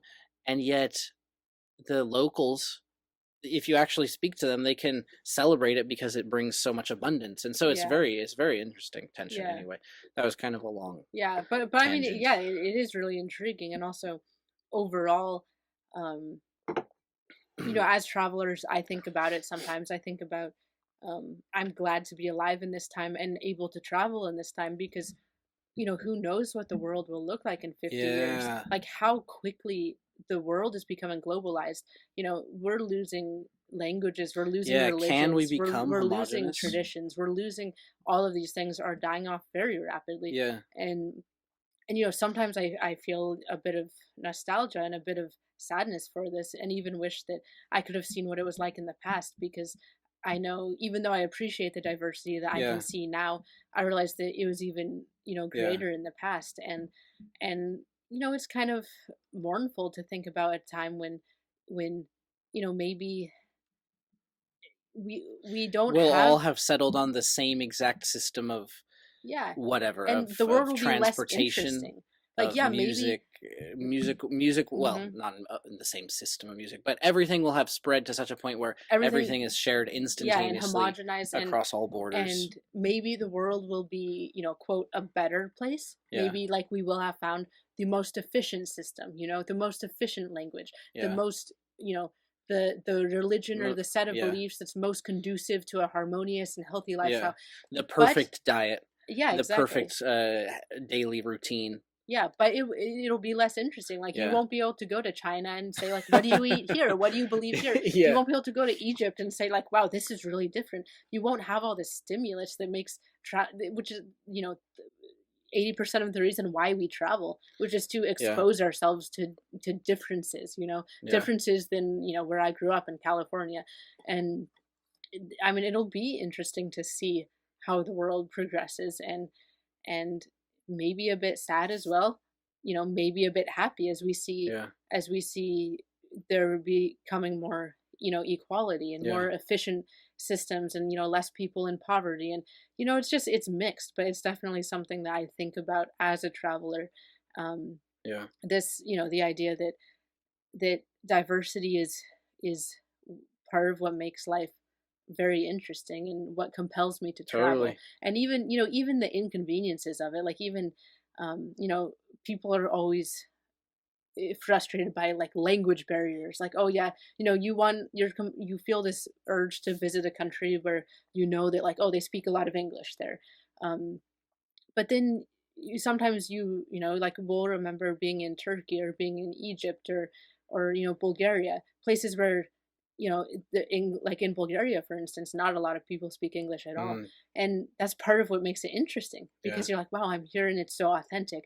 Like, I need to, in order to communicate with people, I need to, learn some of their language maybe, or I need to um, adapt. And I mean, now, even compared to the past, it's so easy because we have Google Translate, at our Yes. fingertips all the time. And like, we have Google Maps, and like, Yeah, man. imagine going 50 years ago when you didn't Yeah. have that. And Traveling was so like yeah, even 30 years ago. yeah, it would So have been different. such a different experience. And so, even the things that would kind of problematic, or like, oh, that's, it's annoying, like no one speaks English. It's, when you think about it, you actually enjoy those Yeah, experiences. You're like like, what do you want? yeah, like You what do want to you want? You just want to kind of go, sit there and have everyone understand you perfectly and yeah, it might have as well stay in people spoon America. feed you. Yeah. Yeah, yeah, like that's part of what you go for, is those challenges of the linguistic differences and Yeah, the cultural differences, and the religious differences. And so, yeah, that was a kind of a tangent, but a really really interesting topic interesting. to And talk about. yeah, and it's so daunting and fascinating to consider where it may go in the future. I mean, Hmm. me having been researching more for my sci-fi book recently, and then just seeing how much things are changing, how Yeah. fast things are changing, trying to get a historical perspective on sort of the rate of change or the rate of advancement over time. And I, I just don't think we can fathom it. I don't think we can really conceptualize how crazy this last 120, you can go back like 300 years and start seeing an increase An in things, acceleration. with Yeah. printing and with various Yeah. things, just increases in trade and blah, blah, blah. But then you go back, much, much shorter and you see drastic changes with like engines and Yeah. steam and whatnot, and then much much shorter internet, of course, being the huge one. Yeah. Just crazy, crazy, crazy. And I just think I don't think we can conceptualize it, and we're certainly not evolved biologically to deal with things on this time scale, with Hmm. things changing on this time scale. And so I think it's so interesting, yeah, to see where it might go, like you said. And I love thinking about it, and I think it's also probably so hard to get it right, to predict Yeah. and think, okay, I think this can happen. Like, we have so much knowledge and we have so many algorithms and so many patterns and big data, but at least I don't know what'll happen, me personally. Oh yeah. Okay. Yeah. Well, tell us um if you meet anyone who does. Maybe Elon Musk. It would be really cool to sit down with Elon Musk and talk to him, because he seems to be on the cutting edge of so much, and he also seems to have an interesting philosophical or contemplative it's just fascinating, psychologically, and everything. I just wonder, like you, I wonder what'll it be like, because you have also the fact that isolation, not isolation, but diversity, variety, different groups Hmm. coming into conflict, clashing, has been such a vehicle for change and for improvement. It's how we improve things. Ideas permeate in goods and materials and blah blah blah blah blah, and sometimes violently throughout history, and sometimes peacefully. Slowly, we sort of learned that peacefully seemed to be a better way to do it. Hopefully, we can keep a hold of that. Now we have such fast information transfer, and you have constant new, different ideas coming into conflict, and conversation. The whole idea of free speech. This is how we look at reality, we analyze its various possible interpretations, and we kind of talk about and work and experiment and clash through together to see what emerges. And so, yeah, you do wonder, will we find like the best? It can seem pretty arrogant and strange to think like, oh well, within the next 100 years we'll find the best way, and then we'll just all be living the same. And I'm sure but there's something strange about how possible some diluted version of that seems, in the sense that I'm sure we'll always be coming against new moral dilemmas, with AI, with genetic engineering, with just the increase in abundance. What will people do? I think we might have a crisis of purpose and identity and value. There will be all sorts of things that I think we'll have to figure out for a long time, I'm sure. Going interstellar, or going interplanetary, and then going interstellar. So this will be, I'm not thinking we'll get it all figured out, but it could be that all the nations start thinking and knowing the same sorts of Hmm. things, Hmm. at least. And that's really interesting. Yeah. Um, And even all speaking the same language. I Yeah. think that's very likely. I Yeah. mean, you think a lot more about these things and study them more than me, for your sci-fi book, because Mm. you're contemplating the future a lot as you try to Yeah. fabricate a believable world for your book. But I definitely find them interesting to think Yeah. about. And I see it very possible that soon in the future, I mean relatively soon, whatever that may be, however many decades or Yeah. centuries, Crazily soon. um Exactly. Centuries. we'll have a universal language. And Yeah. that's an interesting thing I've thought about, because I've Me thought too. like, Like, is it worth learning languages? yeah, like on the one hand, when you think about like, oh, there's going to be a universal language, or maybe even before there's a universal language, we'll have some like, Mm. Yeah. cerebral Exactly. implants that let us like Google Translate, just like Yeah. directly, listen and translate. And you think like, is it worth like doing all the effort to try No. to Yeah. learn language? I've thought the And same then thing. I've actually thought I that. always flop to the other side, and I think I'm so glad I'm living before that, because I want the authentic experience of, like, right now I'm teaching myself Spanish, as you know. Yeah. Like, I want the experience of the normal process of teaching myself a language over months, Yeah. and years, Yeah. because I think I will appreciate it so much more, like Yeah. when once I can speak fluently, and for the rest of my life I can speak Spanish, I I'll appreciate so much, like, wow, like I worked to learn Spanish and Until they now I know it. discover that technology, and then you'll speak worse than everyone else. Okay, but at least, nobody else will appreciate. Yeah. They'll just like push a button, and be like French, Spanish, Mandarin, and then they'll speak. And Yeah. they probably won't have the same ability to think and to enjoy how it It. feels, Yeah. to speak a It language. Or seems, doesn't it? Oh, there it is. This is the part to the ball pump David was looking for. Yes. brief aside, It came okay. it came apart while I was driving back from my road trip. Like I got home and I found all these like springs and black pieces laying around, and I didn't know what they were from, and eventually I realized the ball pump had just come apart while I was driving. Like it had just unscrewed and like various pieces had slowly disassembled themselves. Very strange. Bumpy roads, I guess. Anyway, sorry. You were saying it Yeah. seems that way, at It least. seems that way.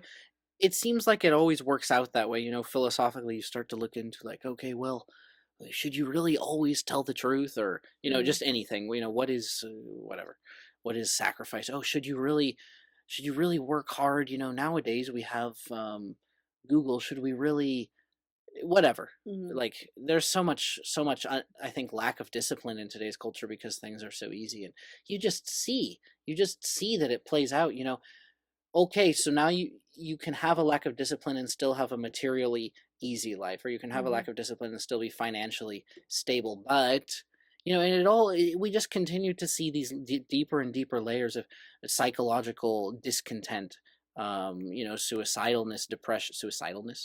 depression, this sort of thing. We we always figure out that you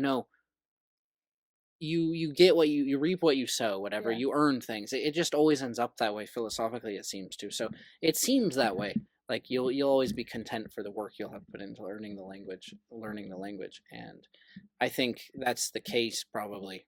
I too enjoy the just the process and the Mm-hmm, ability to go speak with people who appreciate the fact that you've learned their language, and mm-hmm, it's the way to cross this barrier. And I have thought, I guess, in a more competitive under a more competitive mentality in moments. I've thought like, is this what I want to give my time to when I could be yeah, like getting ahead, I guess, in some other way. I yeah. haven't thought it I maliciously, mean, but you I've could just even thought, think that I getting could ahead, invest in the future yeah, in getting a ahead more in a wise, meaningful way, yeah, like, in a more prudent, like working yeah, on my story, or exactly. reading philosophy. Yeah, like if I wasn't putting Yeah, time toward learning Spanish, or you weren't putting time toward learning Italian, yeah, then I could write my book more quickly. exactly, You know, I could be freelancing more to save more money, to exactly. travel more, and like, Yeah, yeah, like I mean, there will always be trade-offs. And sometimes I think that way of like, and I can be this way too much, focused, like, okay, this is what I want. And then sometimes my life becomes very unidimensional of like, my yeah, yeah. book, Me okay, too. only my book. Or like Yeah,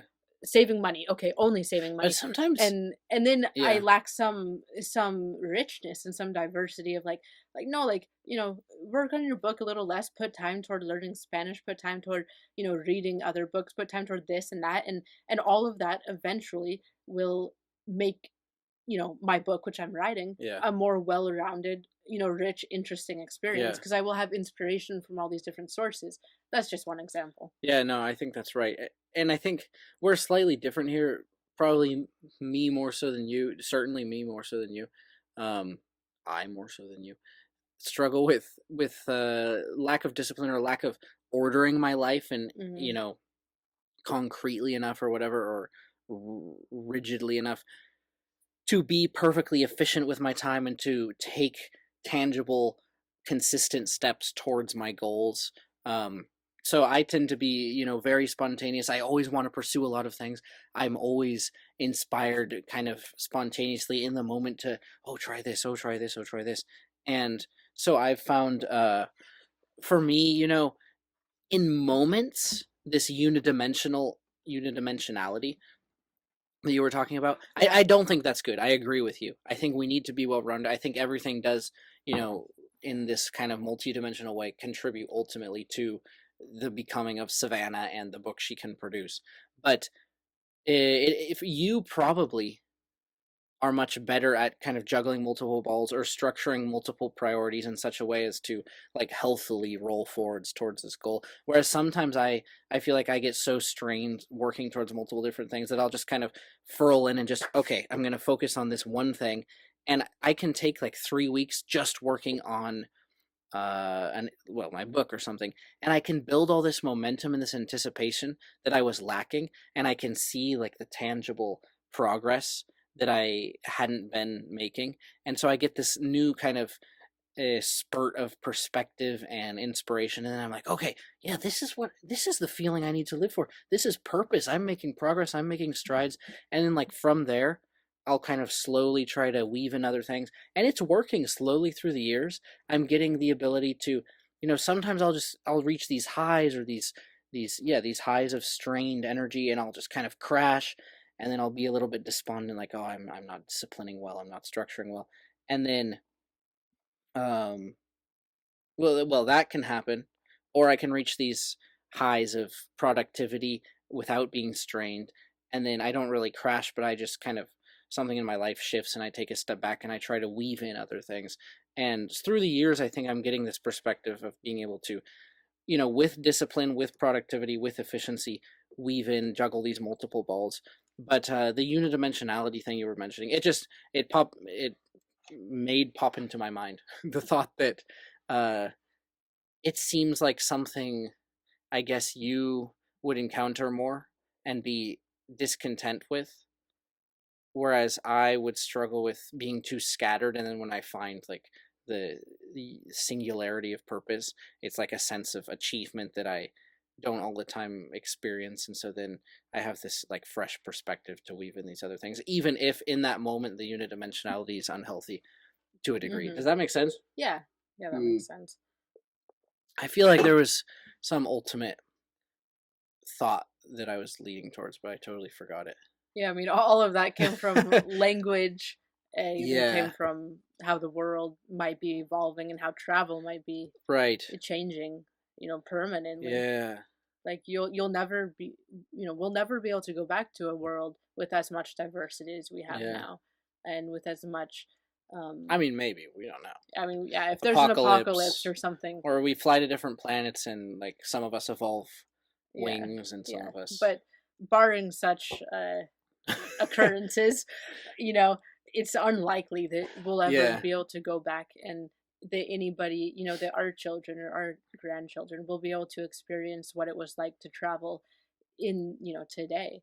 And yeah, this is something I definitely appreciate. And yeah, like I said, sometimes I think like, oh, it would have been fun, even just yeah, 20, 30 years ago, even, just go before to the internet and think how different that would have been. Because when we're traveling, we use like Google Maps all the time, Google Translate all the time, booking.com, totally. Airbnb, like, Yeah, these are the staples of a digital nomad's lifestyle. totally, totally. And then when you step out of that, I mean, you do meet the occasional person that's traveling in a more let me check just to make sure it's still going. Because we've been having issues with that. But you do meet the occasional person. That's going good. that is Wait, just start again from you do meet. okay. You do meet the occasional person. We've both met the occasional person, usually the workaway sort, who's Mm-hmm. traveling very, very ruggedly or very Yeah. independently, who has sworn sworn off Yeah. technology and and is going sometimes hitchhiking, sometimes not, sometimes just walking, sometimes only riding trains, learning to do everything by hand. There are all these like sustainable living or whatever sustainable life, permaculture, Mm-hmm. communities popping up. And it's very interesting. It's definitely, let's see, how is that connected to what you said? Oh, yeah, it's definitely interesting to you can see the appeal in that style of Yeah. travel. And we've dipped into that to some degree. You and I both have traveled more wildly or whatever than Than most most people, people. Yeah. yeah, than most travelers Yeah. even.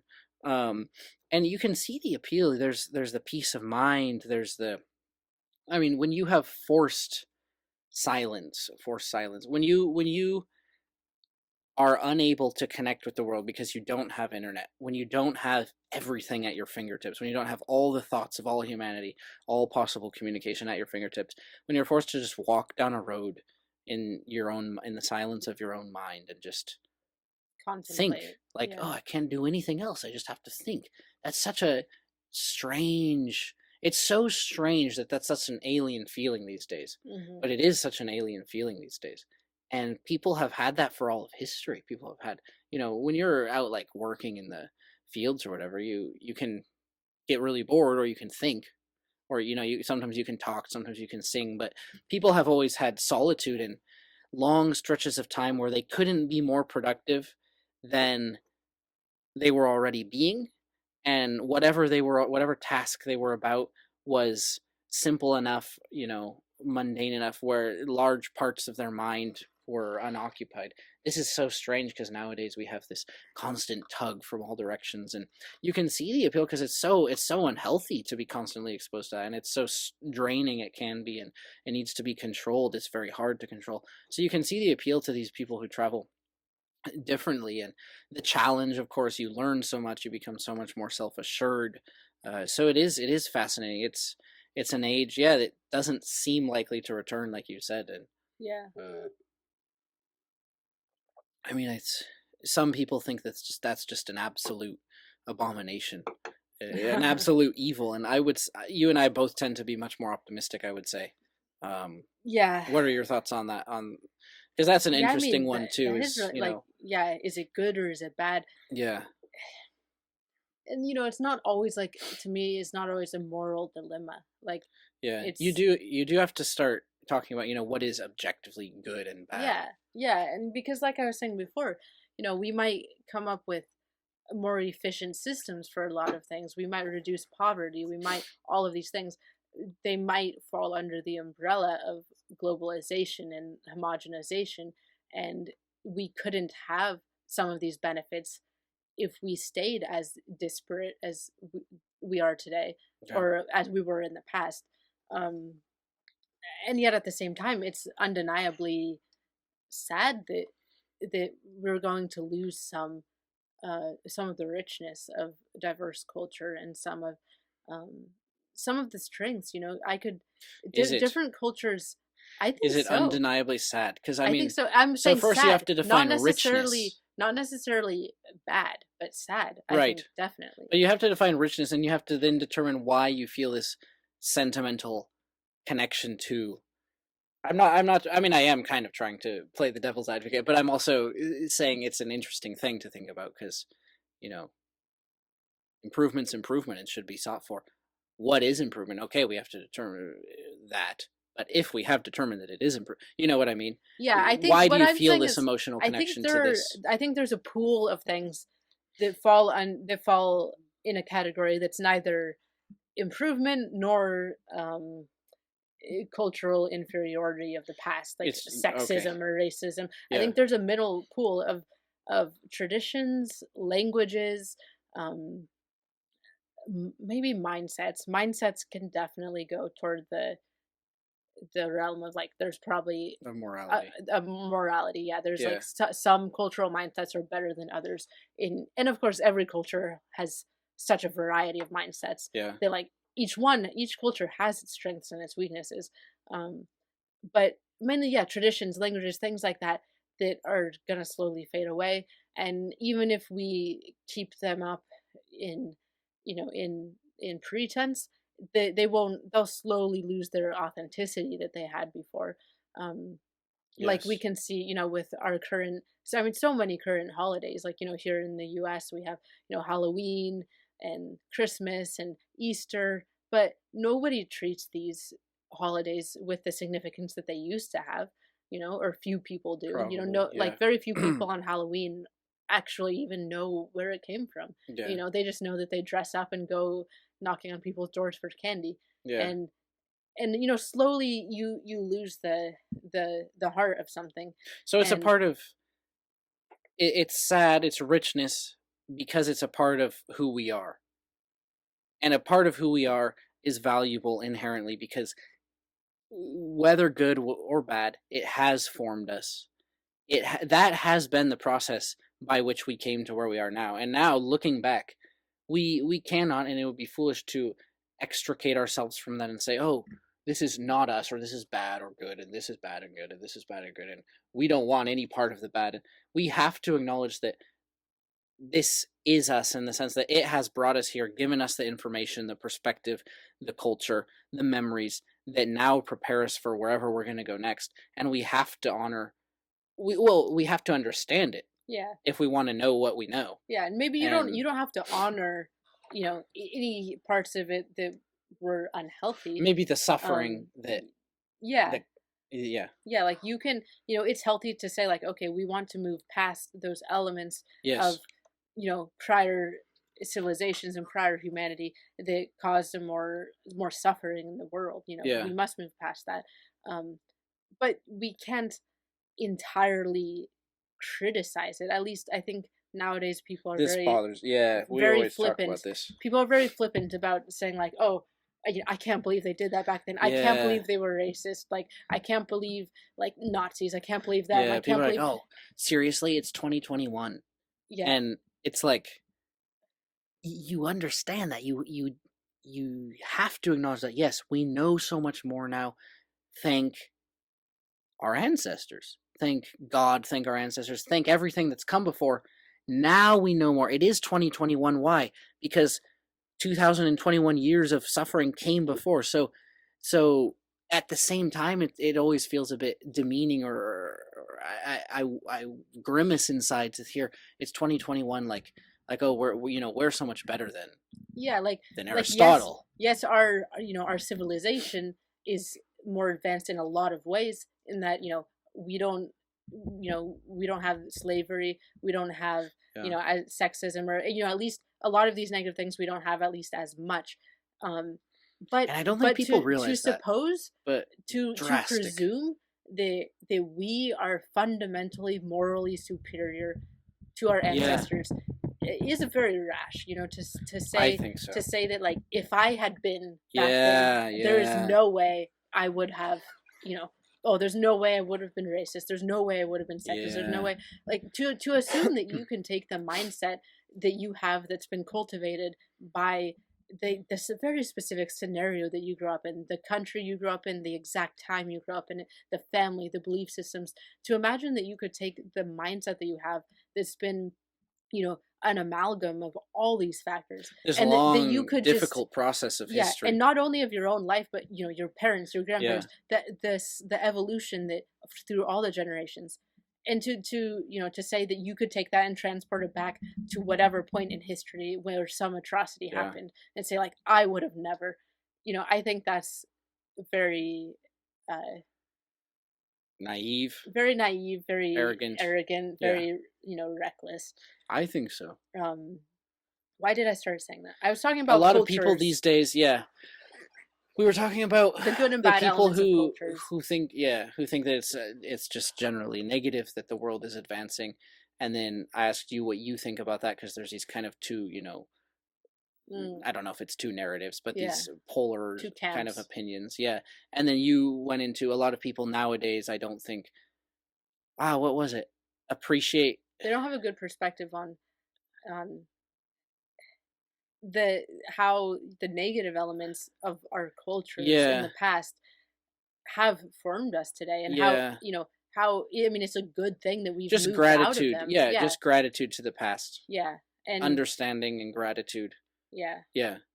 and then, and then, like I was saying, there's the part that I would be sad about losing would be the neutral camp of, attributes, cultural attributes that are, they're not negative. It's not like I'm going to Yeah. say, oh, I'm sad to lose the sexism that was in the past. Like, no, no, But the memory. but um, there's elements of a culture that are not immoral that are also going to fade. Mhm. Like the different traditions and holidays um, and little just quirky things that, Yeah. in every country you go, you're like, oh, why do you hang that above the door? Why do you like inscribe this on the door jamb? Why do you always do this before you eat? Why do you?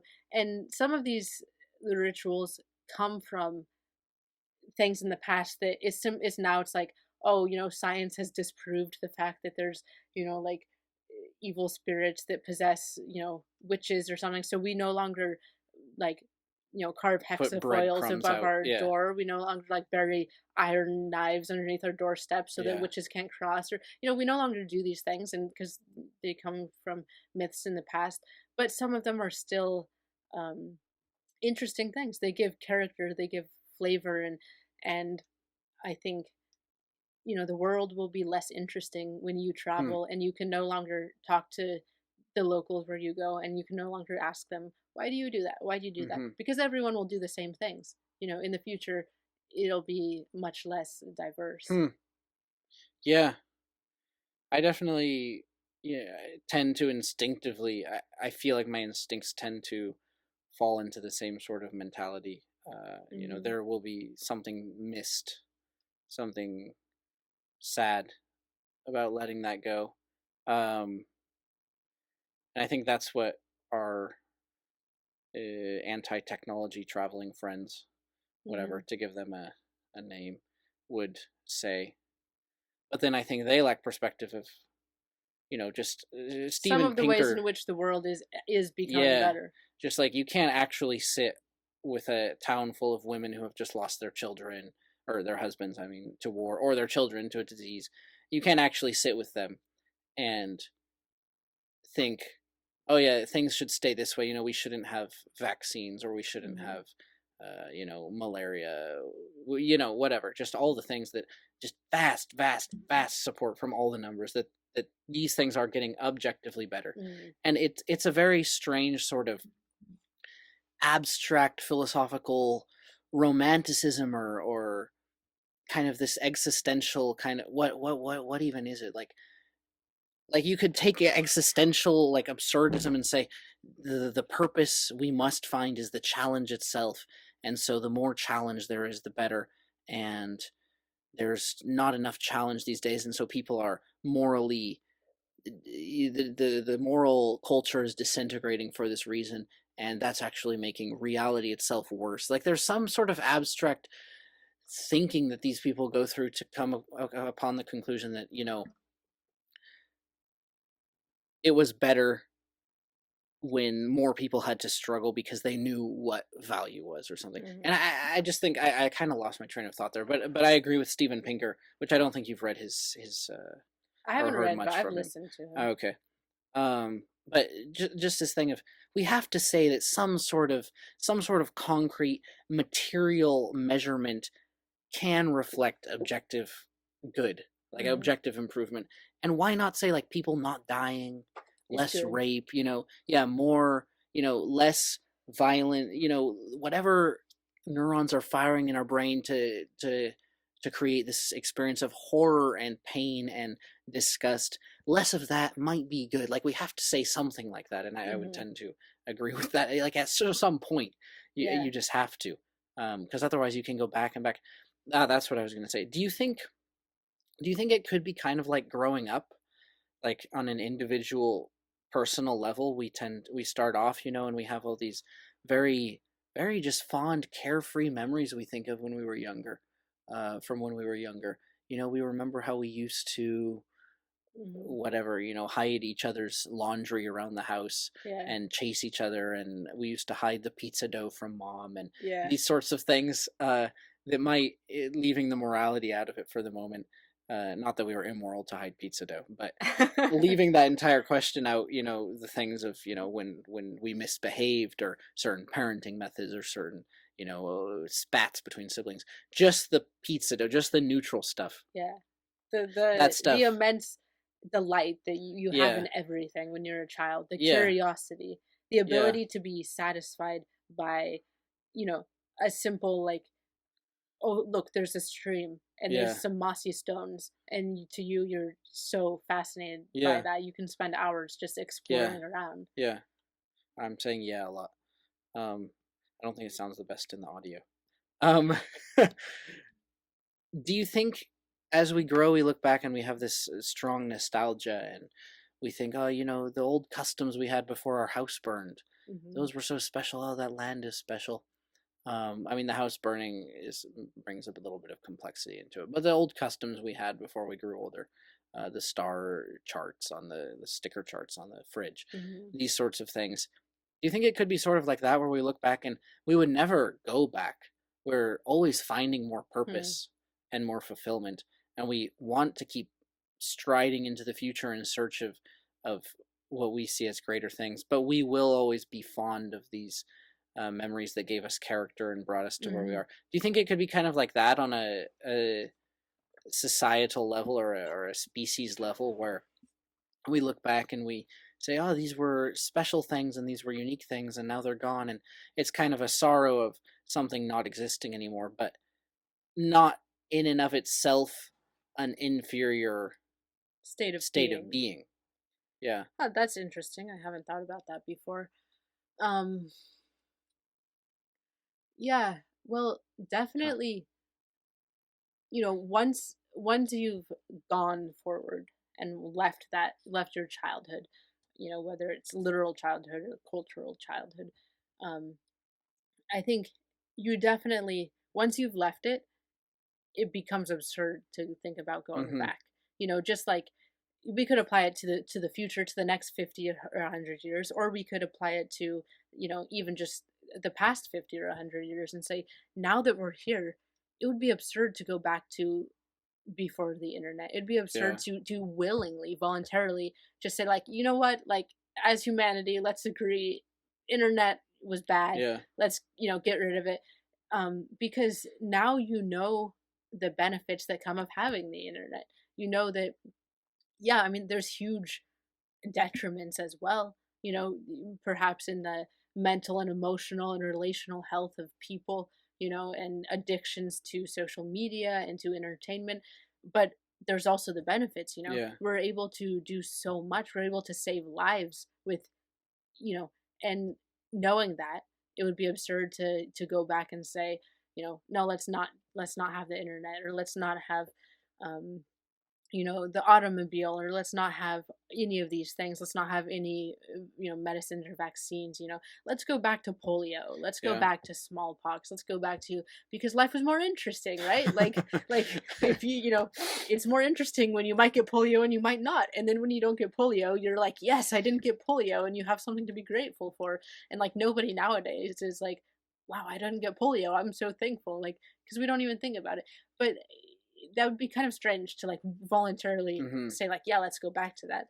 So in a way, I guess you're right, I guess it is kind of like childhood, because you know I look back on my childhood and like, wow, I definitely miss that. I miss the simplicity, I miss um the the memories and the little adventures, and how easy it was to find delight, and um I think just last week I was thinking about when we would go to Rock Creek, to the little stream, and we went one time. I mean, there's like this much water, and we went with masks and snorkels Mm-hmm. in like the foot of water, and like Right. pulling ourselves along the rocks on our stomachs, and we were so jazzed about that, like, wow, like, I can't believe we've never done There are this fish. before, like, look, there's a little fish, and, like, Yeah. as you're, like, slithering over the rocks in, like, this much water, and Like Gollum. with your snorkel, and no grown-ups would do that, like, you're not gonna find a bunch of, like, 30 or 40-year-olds, like, "Guys, I know this dream, and I have some snorkels, like, we can go, Maybe they like, should. wiggle over the rocks and, like, look at the weeds and stuff,"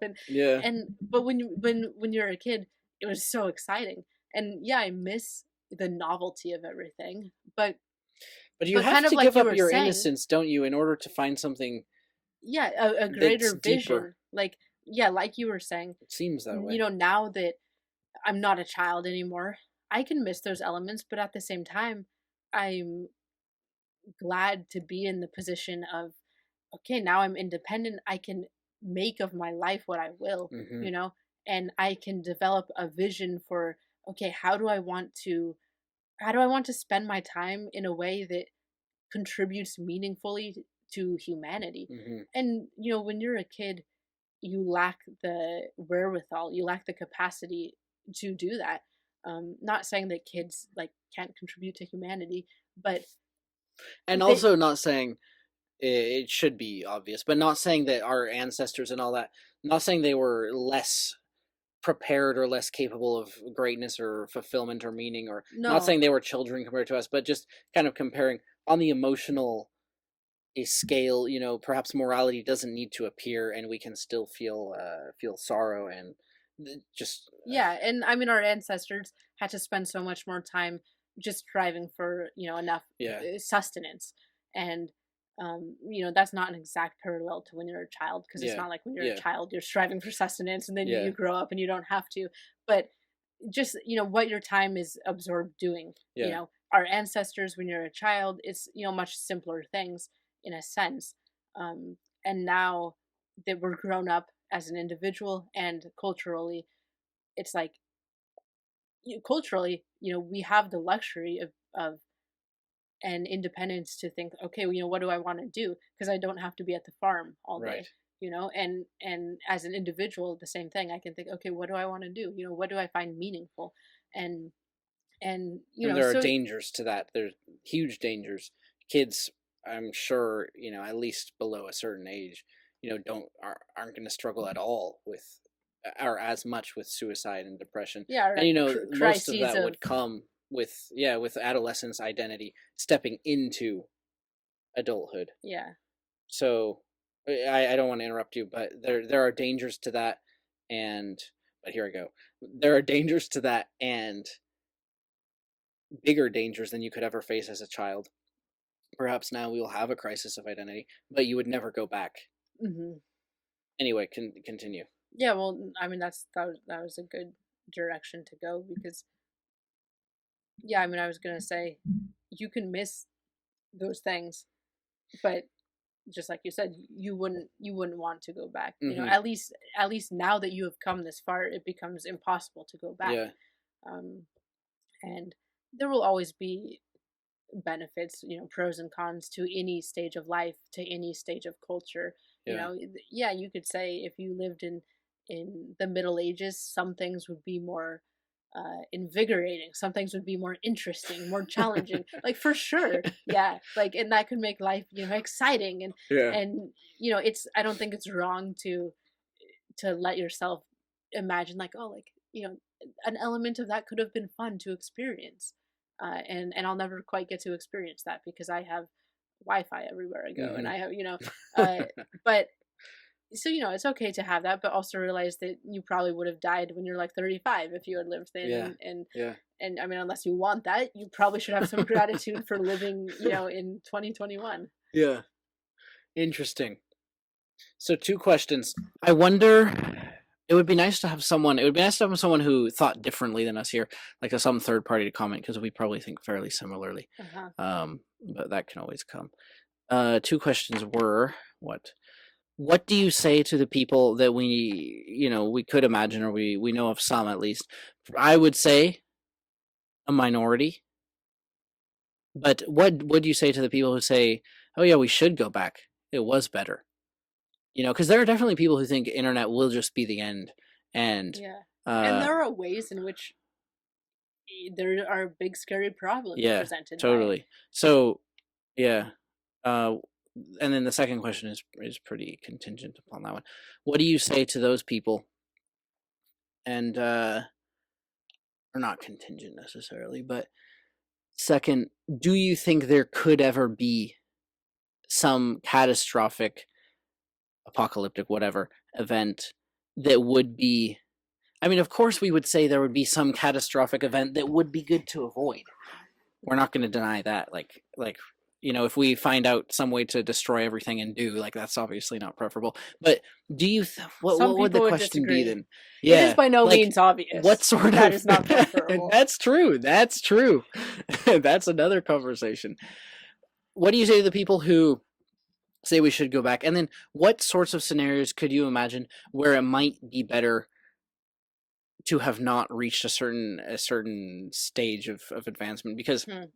I mean, maybe that's too open ended because you can talk about AI or nuclear technology or if we all digitize our consciousness and start living in simulations or have at least the capacity to live in simulations, you know, maybe it's too open ended because it's impossible to tell to what degree we could be controlled, to what degree we could retain our identity, Hmm. to what degree the individual could have the capability to destroy everything. So maybe that question is a bit hard.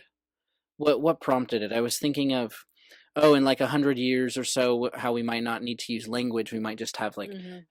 BCIs, brain to computer interfaces, just communicating. That leads to much more perfect information sharing, processing. And what happens when, that also increases the ability maybe to empathize with everyone. That increases the ability. What if we just do become the perfect being, or at least our idea of the perfect being? Everyone, I don't know. That's a difficult question. Anyway, what about the first Yeah, one at yeah. Let me at least? least What are answer your the first one, yeah? which is challenging. So, like, What do you say what to would those I say people? to people who would advocate going back? Um, First, I would say how, Right. which is That's a valid an thing, easy answer to give, but it's valid but because yeah, you have to think yeah, about it. It was like okay, because there BCIs are, are coming. yeah, there are some considerations. There are some philosophical questions that you can ask, and you can be like, that's interesting. I'm not sure, I'm not sure I know my opinion on that, but I know that it is pointless to consider it because it's impossible, Mm. you know.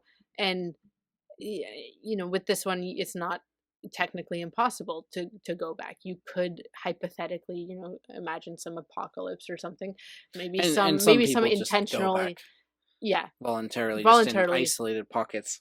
yeah, which I would say, I mean, going back voluntarily in isolated pockets is going to be very hard because you're gonna have to be selective about the ways in which you choose to go back. Hmm. Like, are you, so maybe you renounce the use of um, electricity, maybe you renounce the use of the internet, but are you going to renounce the use of some, Knowledge. medical innovations Yeah. that might, keep you alive at 50 when you would otherwise die, Yeah. or like if your child comes down with some disease, are you going to renounce the use of, sophisticated medical intervention? Yeah. And that kind of leads me to the next elements of my response to people who think that is, um, not only how, but kind of like what you were saying about Steven Pinker, and he was saying, yes, like Yeah. go sit in the middle of a That's what village I of say. women who have lost their children to some, ravaging disease or something, or to starvation, or and I would say to people like, okay, so if you think it's better to go back, in history, um, I want you to go find somebody who lost their child to, smallpox or something, and tell them that, or whose child was saved because of modern technology and because of, vaccines or whatever, malaria, whatever, take your pick of any number of diseases, and their child was saved. And go back and, say to their face, like, we're gonna, destroy all our knowledge and all our records and every trace of the vaccine that saved your child. um, and I hope they don't get the disease again, because Yeah. or whatever, uh, because it can get easy on a grand philosophical level to like look down from the universe, that planet Earth, and say like, oh, like I see the destruction that the internet is causing on the mental health of people. I see how people are becoming so consumeristic, becoming so absorbed in entertainment, how they're value and appreciation for life and adventure is diminishing. And you can see all of this and you can say like, oh, it's bad. It can be easy to say that. But when you get down on a personal level and meet people and just imagine, oh, your loved ones would be dead if it wasn't for these things, then it becomes much harder to say like it would have been better if we had gone back. Um, because you know, maybe, out of my 3 siblings, maybe one of us would have died in infancy if we'd been born. Likely one of us would have, or 2 of us would have died in infancy if we'd been born just a few hundred years ago. Yeah. And, so we, on a personal level, Or it even more becomes, recently. yeah, it becomes hard to say, that that would have been better. Hmm. And I think maybe, considering both of my answers, the first one of how, and the second one of just think about, like Steven Pinker says, all the good that it's done. I think the most effective approach going into the future is, okay, we cannot very well go back. Like maybe we could try in some ways to go back. You could live in a community and with it doesn't use the internet and all of this, but you're never going to be able to go completely back. And considering that, and considering the good that technology can do, we are merely obligated to move into the future and try to address the problems that we're faced with today. Don't try to go back to the problems of yesterday, Hmm. but just look at, okay, some new problems have come from technology. This, superficial consumeristic, society that's has, so they're all their focus is on ease and security, and people have forgotten what it means to go out and explore and adventure. And I mean, there's so many different things, but I would say, okay, yeah, let's look at these problems and let's find a way to address them if we can. But let's not throw out the baby with the bathwater, I Yeah. guess. Not throw out the baby with the bathwater. Good. No, that's it. That was the whole thing was a very good answer. I think. Well articulated. Several questions came up. I hope I can remember them all. It is. Let's see. Oh no. It is a. Sorry. Yeah, it is interesting the practicality of it. The first, the how. How would you go back?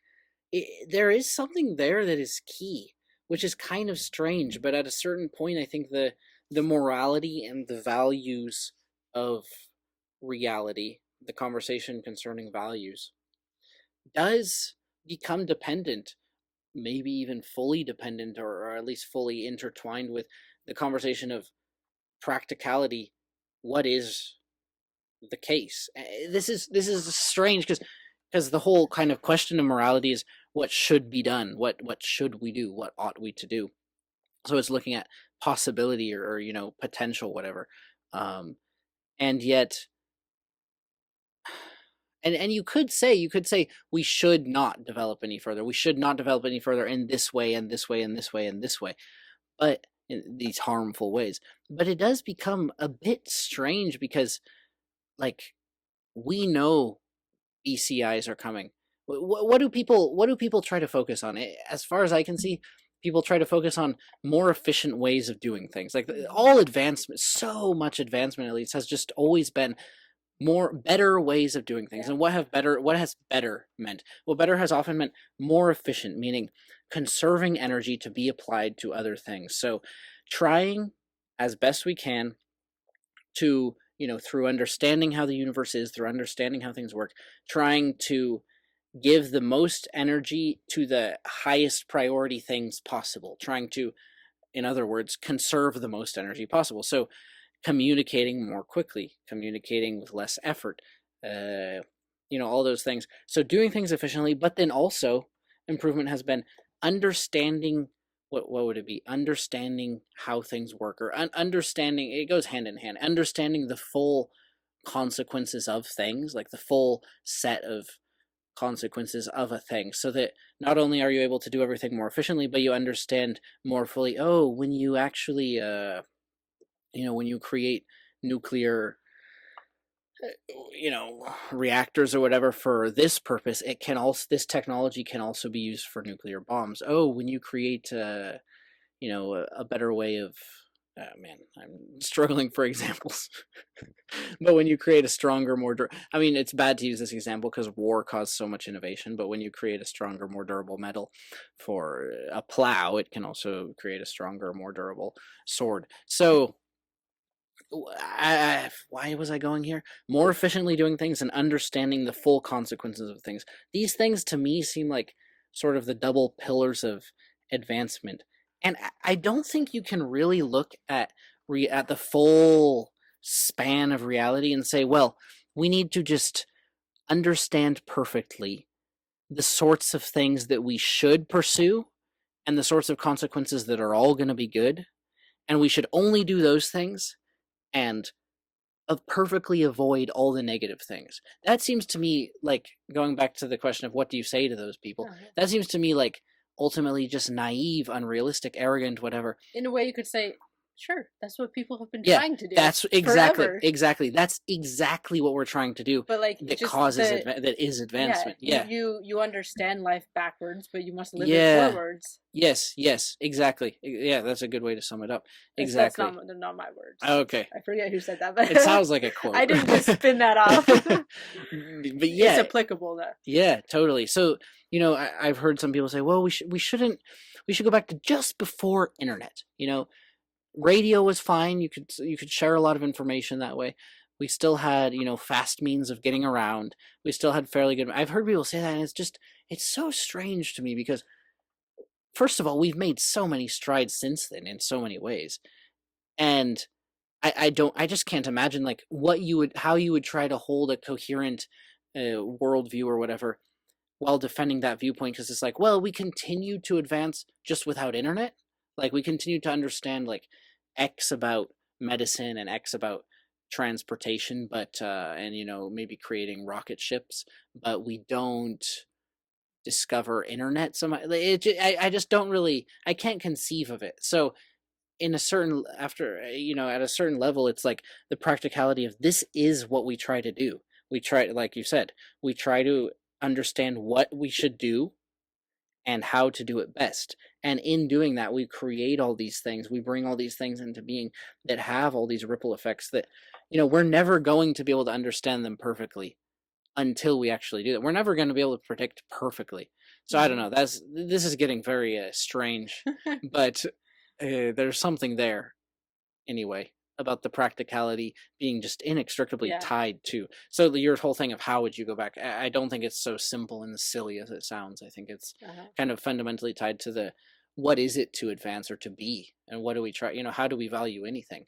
And if we understood everything perfectly, if we were just a perfect information processing machine, like if we were just like if we were just the universe or something, there wouldn't really, I mean, it's just morality kind of flies out the window. You know what I mean? Yeah, so I mean, after all of that, I'd like to summarize this podcast on traveling by just these two quotes of "If we were the universe" and "What is it to be?" Okay. Okay, good. Do you think that's a good ending point? Well, we wanted to talk a little bit about just briefly about our desires for traveling in the future, Right. and if we see any changes in our traveling lifestyles. And I know for me, I've How have you balanced and made it healthy? How have you yeah, found? yeah. I mean, there's a couple, there's Yeah. like a couple topics there. Like for me going forward, I reached a point at which I was like, okay, it's cool to do work away and serve us, and it's cool just to travel. Like I've done also quite a bit. I mean, after my work away in Bulgaria, I did about 3 weeks just going through Bulgaria, and then to Hungary, to Vienna, to Prague, um, hitting up some of the capitals. Mm, And there's that style of traveling too, which is just staying in hostels yeah. and going more quickly. And I definitely at that point, I definitely thought, okay, I'm not going to be satisfied doing this for too much longer. Just moving quickly, and like, um to me, the key thing was that I wanted to become more involved, more engaged, more contributory. Okay. Of course, overall in my life, I have a vision for, you know, giving to humanity, at least, sharing my uh, experiences and my thoughts and sharing joy with people via my book. But that's kind of a personal, more, intellectual, long-term project. But, physically and presently, I've become much more interested in volunteering with organizations like humanitarian organizations, environmental organizations. Um, Hmm. because I think it's for me it's personally unsustainable to keep traveling for too long, only, kind of experiencing things for myself. Eventually I feel this need to contribute. Yeah, And definitely. I think personally, I believe it's a very essential human element of our humanity is feeling the need to contribute.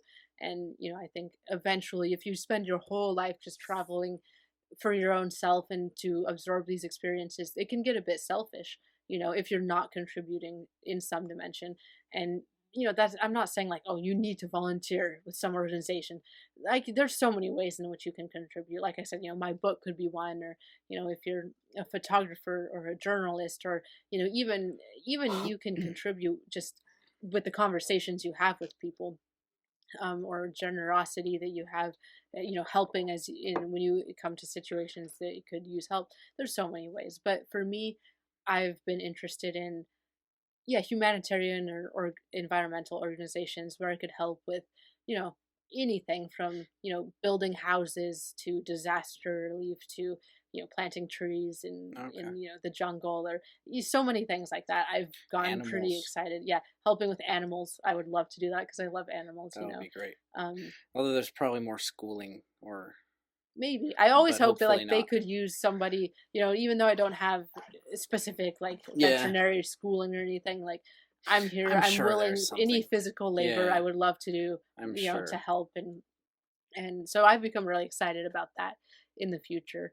Um and yeah, secondly, you asked about how I balance things for a healthy Yeah, lifestyle while traveling. because like especially with that, I'm thinking, knowing you, that you're wanting to sort of get a book out there too, and devote time to your career, writer career, so to speak, and then sort of move on to these other things, because there's definitely this balance of time. Yeah, definitely. And There's definitely that's things always the always take more challenge. time than Yeah, you. that's always the challenge we run up against. And I would like to be able to volunteer in some organization and write my book at the same time. Mm, I think that'd be I think that would bring a lot of quality to my book because if you're volunteering in a place, helping people or helping animals, like mm, you're going to have so much inspiration and stimulation because you're in the middle of situations where you know people need help, or there's been some natural disaster,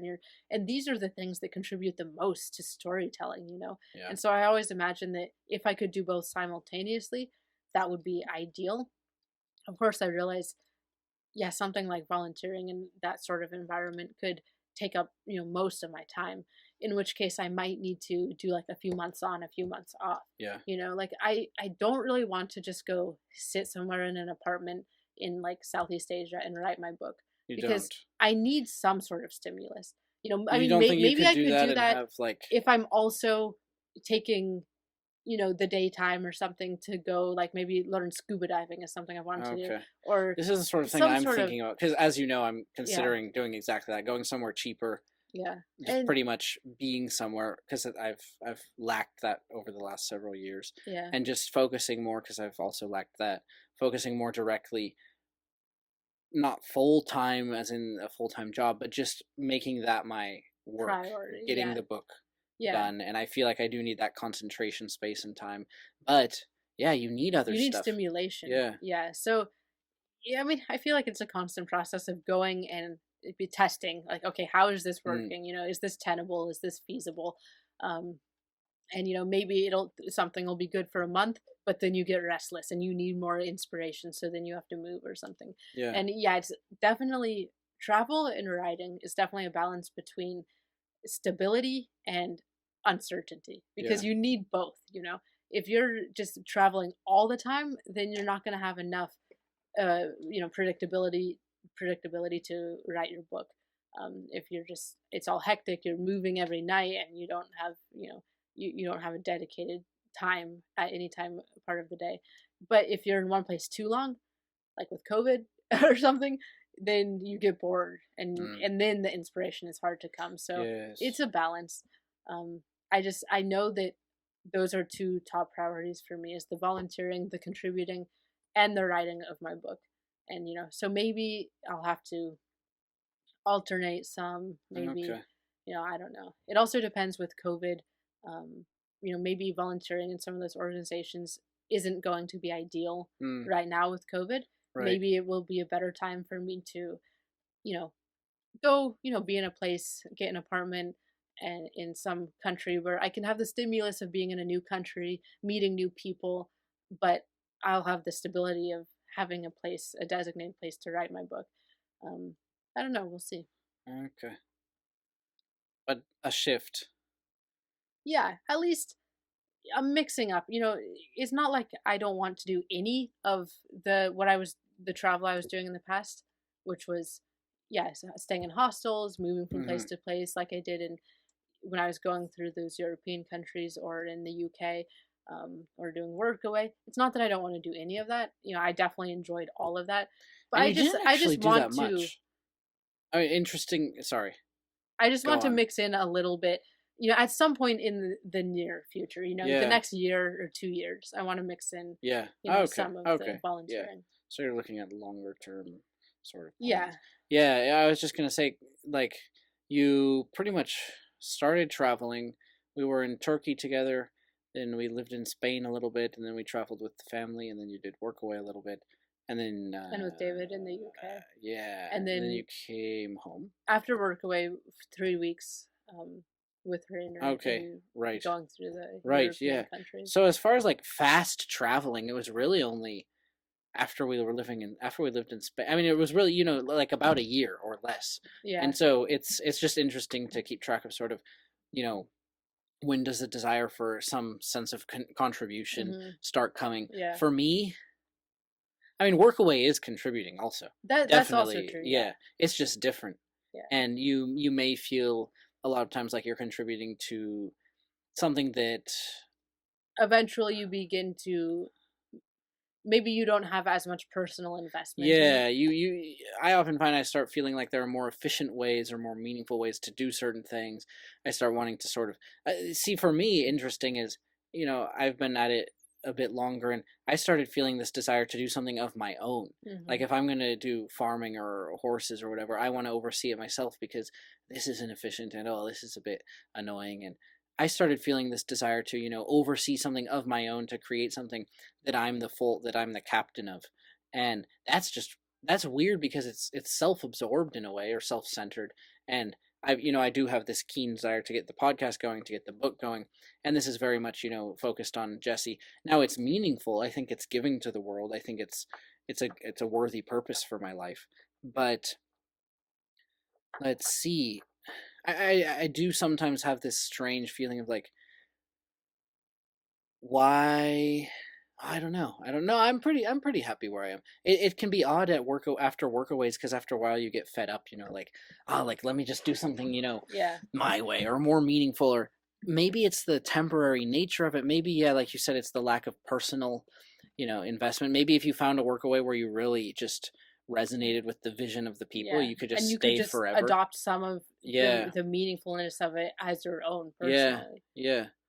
I don't know, but like volunteering with something, doing something, for a larger community, like, you know, humanitarian Hmm. or animals or environmental. That sounds just different fundamentally, and it's strange. I have like that sounds very appealing, but I haven't felt the pull to do that, um, like you have so quickly. I definitely would like to in the future, but yeah, I guess right now I'm focused on the book, um, where was that going? What was that in response to exactly? Well, that was It just was in response to where do we see, the future of our yeah. travel, in what, in Huh. what direction do we see it taking us? Yeah. So how have you structured your life? Have you found it difficult to stay feeling like you're getting enough activity, exercise, health? How do you find the whole bedtime situation with other cultures tending to socialize quite late, Yeah. and you being someone who likes to? Yeah, I like to go to bed pretty early when if I could have my ideal personal schedule, and that Yeah. can be hard especially, I mean, it stood out in Spain when we were living in Spain because, Hmm. yeah, they love to stay up late, and that's so basically it became a choice between, do you want social life? If yes, you have to stay up till 1 a.m. Uh, Or later. and and so yeah, for me, it was just sometimes I was like, yeah, I want to go hang out with my friends, and Social life and no energy writing, clear mind. I know because when I stay up late, then the next day Yeah. my mind is all foggy and I can't write my book as well. So it becomes tough. Um, I guess you have to just pick some days to Mm, to do it and some days not to. As far as physical activity, usually when you're traveling, like I feel pretty like I'm pretty active. Like yeah, I stop working out like okay. dedicated. When I'm at home, I just have a regular workout schedule. Yeah. But when I'm traveling, you just spend so much time like just like walking and just doing random things, Mm, that and yeah, I would always do a little like even in like hostel rooms or something. I got used to doing like my core workout, my abs or just some push-ups and like yeah, some you're sharing a room, a bunk room with other people sometimes and they come in and you're like laying on the floor doing sit-ups and they're just like, "Okay."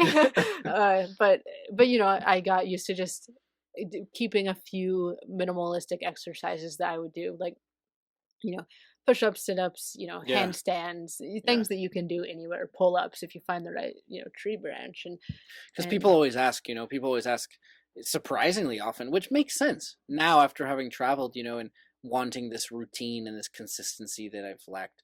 mhm, It makes sense, I guess, but it's surprising how often people ask, how do you specifically, like, they ask about diet and like staying fit. mhm, A lot of people ask that. A yeah, lot of people ask, how do you like have a routine? And it's interesting, but it makes sense in yeah, and retrospect. it is obviously more difficult to have a routine like Yeah. of bedtimes, of diet, um, Depends too on, if you're renting an apartment yeah, for 6 months. yeah, then you can do whatever you want for the Yeah. most part, but so yeah, like diet is Excuse me. usually not that much of a problem because I mean You cook your own most yeah, stuff. you cook your own stuff and like most places we go will have the At equivalent of least, the yeah. nutrition that we want. Yeah. um At least fruits and veggies.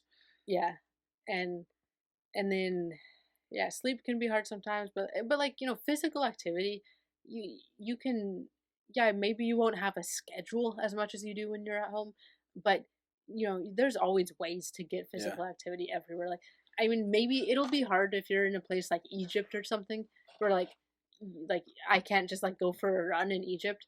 I wouldn't feel super comfortable doing that because of the culture and some places it's like, oh, you have to cover your head or you have to wear long dresses or pants if you're a Right. woman, and then it's not very easy just like, oh, I'm gonna go for a run or like I'm gonna go to the park and do some pull-ups. But not many countries are like that. The Right. vast majority of places you go, you can you know do whatever you want. Even Right. even just if you're exploring for the day, you're gonna walk like at least like 6 miles. I think I when we were in Turkey, I estimated like how much do we walk each day, and it was like at least minimum of 6 miles we would walk every day, just exploring, and like sometimes with our packs and everything. So that's physical activity. Yeah. Yeah. Yeah. Definitely. I agree. I agree. It's something that I myself have struggled with sometimes, just generally falling into the habit of not eating enough and not exercising enough. Hmm. Mostly probably working on my stuff. I don't know. But yeah, during travel you're always walking. Yeah. And any style of travel less itinerant, less quick moving than that, if you're not exploring all the time a new place.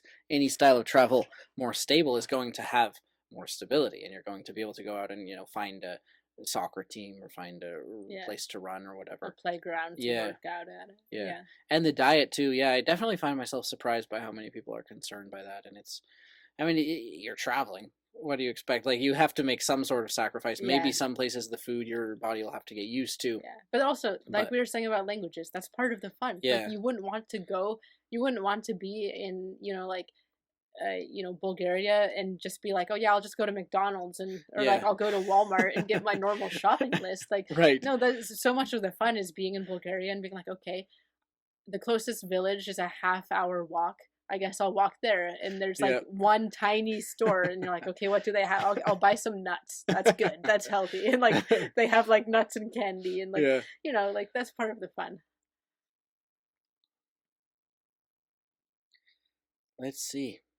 Anything else? Anything else to do with lifestyle, routine, difficulties you've encountered, mental, ever struggling with feeling lonely or Mm. overstimulated by newness or I a I've lack of English I've never connection? really felt overstimulated by newness. Me I think neither. because I just have the traveler's mindset, the adventurous, like that's what I want is the Yeah, stimulation. So, culture shock. I've never really been to a place where I would say like, oh yeah, I suffered from such bad culture shock. Yeah, Like yeah, me going neither. to Egypt was quite an experience culturally. Like it uh I didn't enjoy the culture as much. Eventually it started to weigh me down and I was very glad when we flew from Alexandria in Egypt to Barcelona in Spain Hmm. because the cultures are so different and being in Spain I was a lot happier.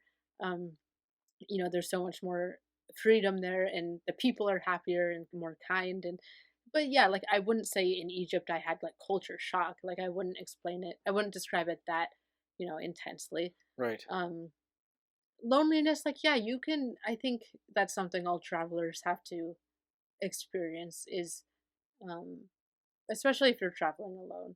You want friends, you want society, you want community. And if you're traveling quickly and if you're traveling alone, then it's a lot of meeting people for a few days and maybe having some really cool experiences with Yeah. them and then saying goodbye, you know? And so it can be hard to establish long-term friendships. Even if you stay in touch over social media, it's not the It's same. You're not. not Yeah. actually there in person. And to that I would say for me personally, put I've shifted in my mind to okay, I'm going to prioritize uh friendships where if I meet someone who I can see a lot of potential in as a great friend, like we're really compatible, we enjoy a lot of the same things, we have good conversations, I'm going to make efforts to not just see them for a week and then say goodbye and never see them again. Yeah. I'm going to say, hey, maybe we could travel together for a little bit. If they're another traveler, maybe next year I'll come back and visit if I'm in your country. Maybe, all of these things I've definitely moved friendship up my list of priorities where, I would to some degree, to a large degree, determine my next destination based on you know the people like Hmm. do I have friends there, and maybe if I didn't I wouldn't go there, but because I have friends there, that rises to the top of my list of destinations that I want to go to because that's so for just for life that's so is so necessary, good friendships Yeah. and they're it's hard, it takes a lot of investment and time to make a good friendship. And I think if you travel too long just moving very quickly and not ever being around somebody long enough to develop a friendship, eventually you're gonna get lonely, and you're going to start looking at the ways in which you need to adjust your life to make room for longer term connection. Yeah. Yeah. I agree. Definitely. That's sort of what's happened to me, or the journey I've been on. I think some people more than others, some people less than others. We're all dependent in a healthy way. We're all made, designed, uh, by nature, evolved, whatever, however you want to phrase it, to be social and to be relationally interdependent. And Hmm. I think some people can quote cope or can tolerate longer without that for unhealthy reasons and healthy reasons. I think people can be more dependent on constant social Hmm. connection for unhealthy reasons and for Yeah. unhealthy reasons. I think travel is an interesting way to sort of study yourself and find the balance or find the What's healthiest for you, the yeah, line of what's healthiest for yeah, you. and to kind of get a perspective of, okay, so I've been going, X amount of months, and sometimes you can find a greater appreciation. I think through traveling, you can find a greater appreciation or greater understanding of what is actually a truly valuable friendship, what is actually a Hmm. truly deep friendship, because you're forced to, and this could be debated, but you're forced to be vulnerable more readily, or at least you're inclined to be vulnerable more readily, more easily, more quickly than you are if you're just growing up in the same town, whatever, going to school in the same town, working in the Hmm. same town, meeting the same people day after day. Friendships can form much more slowly. You can be much more kind of tentative about opening up, which makes sense, and there are reasons for that. And it could be that there are elements of health in that. But I feel that traveling, being forced to come into contact with so many differently minded people so rapidly, and you want that connection, you are forced to open up a little sooner, be a bit more vulnerable. You become more insightful, I think, into how, what sorts of people, like you said, what sorts of people you might be more compatible with, what sorts of people you might more enjoy time with. I think your senses become much more finely tuned to those initial little signs that, looking back, you can always tell a lot about a person from initial signs. And I think Hmm. travelers become pretty proficient at that, and yeah, come to appreciate more the valuable ones, the Hmm. valuable friendships. And like you, I think it's a good attitude to take. This is an important thing, this is a fundamental part of us. And even if I am in this season traveling more rapidly, I will make an effort to, visit whatever, whatever, Yeah. whatever. And in the future, I'll have this perspective to choose my people carefully and establish deeply rooted relationships intentionally, carefully. So, anyway, I hope I didn't just repeat too much of what you said, but That's probably a good place to stop. probably this has been good. This has been a long one and a good one. Yeah. Thank you. I think this is the first one we're ending as scheduled with As a as planned without yeah, a with unexpected finish. yeah. So, thank you so much. Hopefully we'll talk again before I go overseas. For sure. Yep. Anyway, see you. Ciao for now.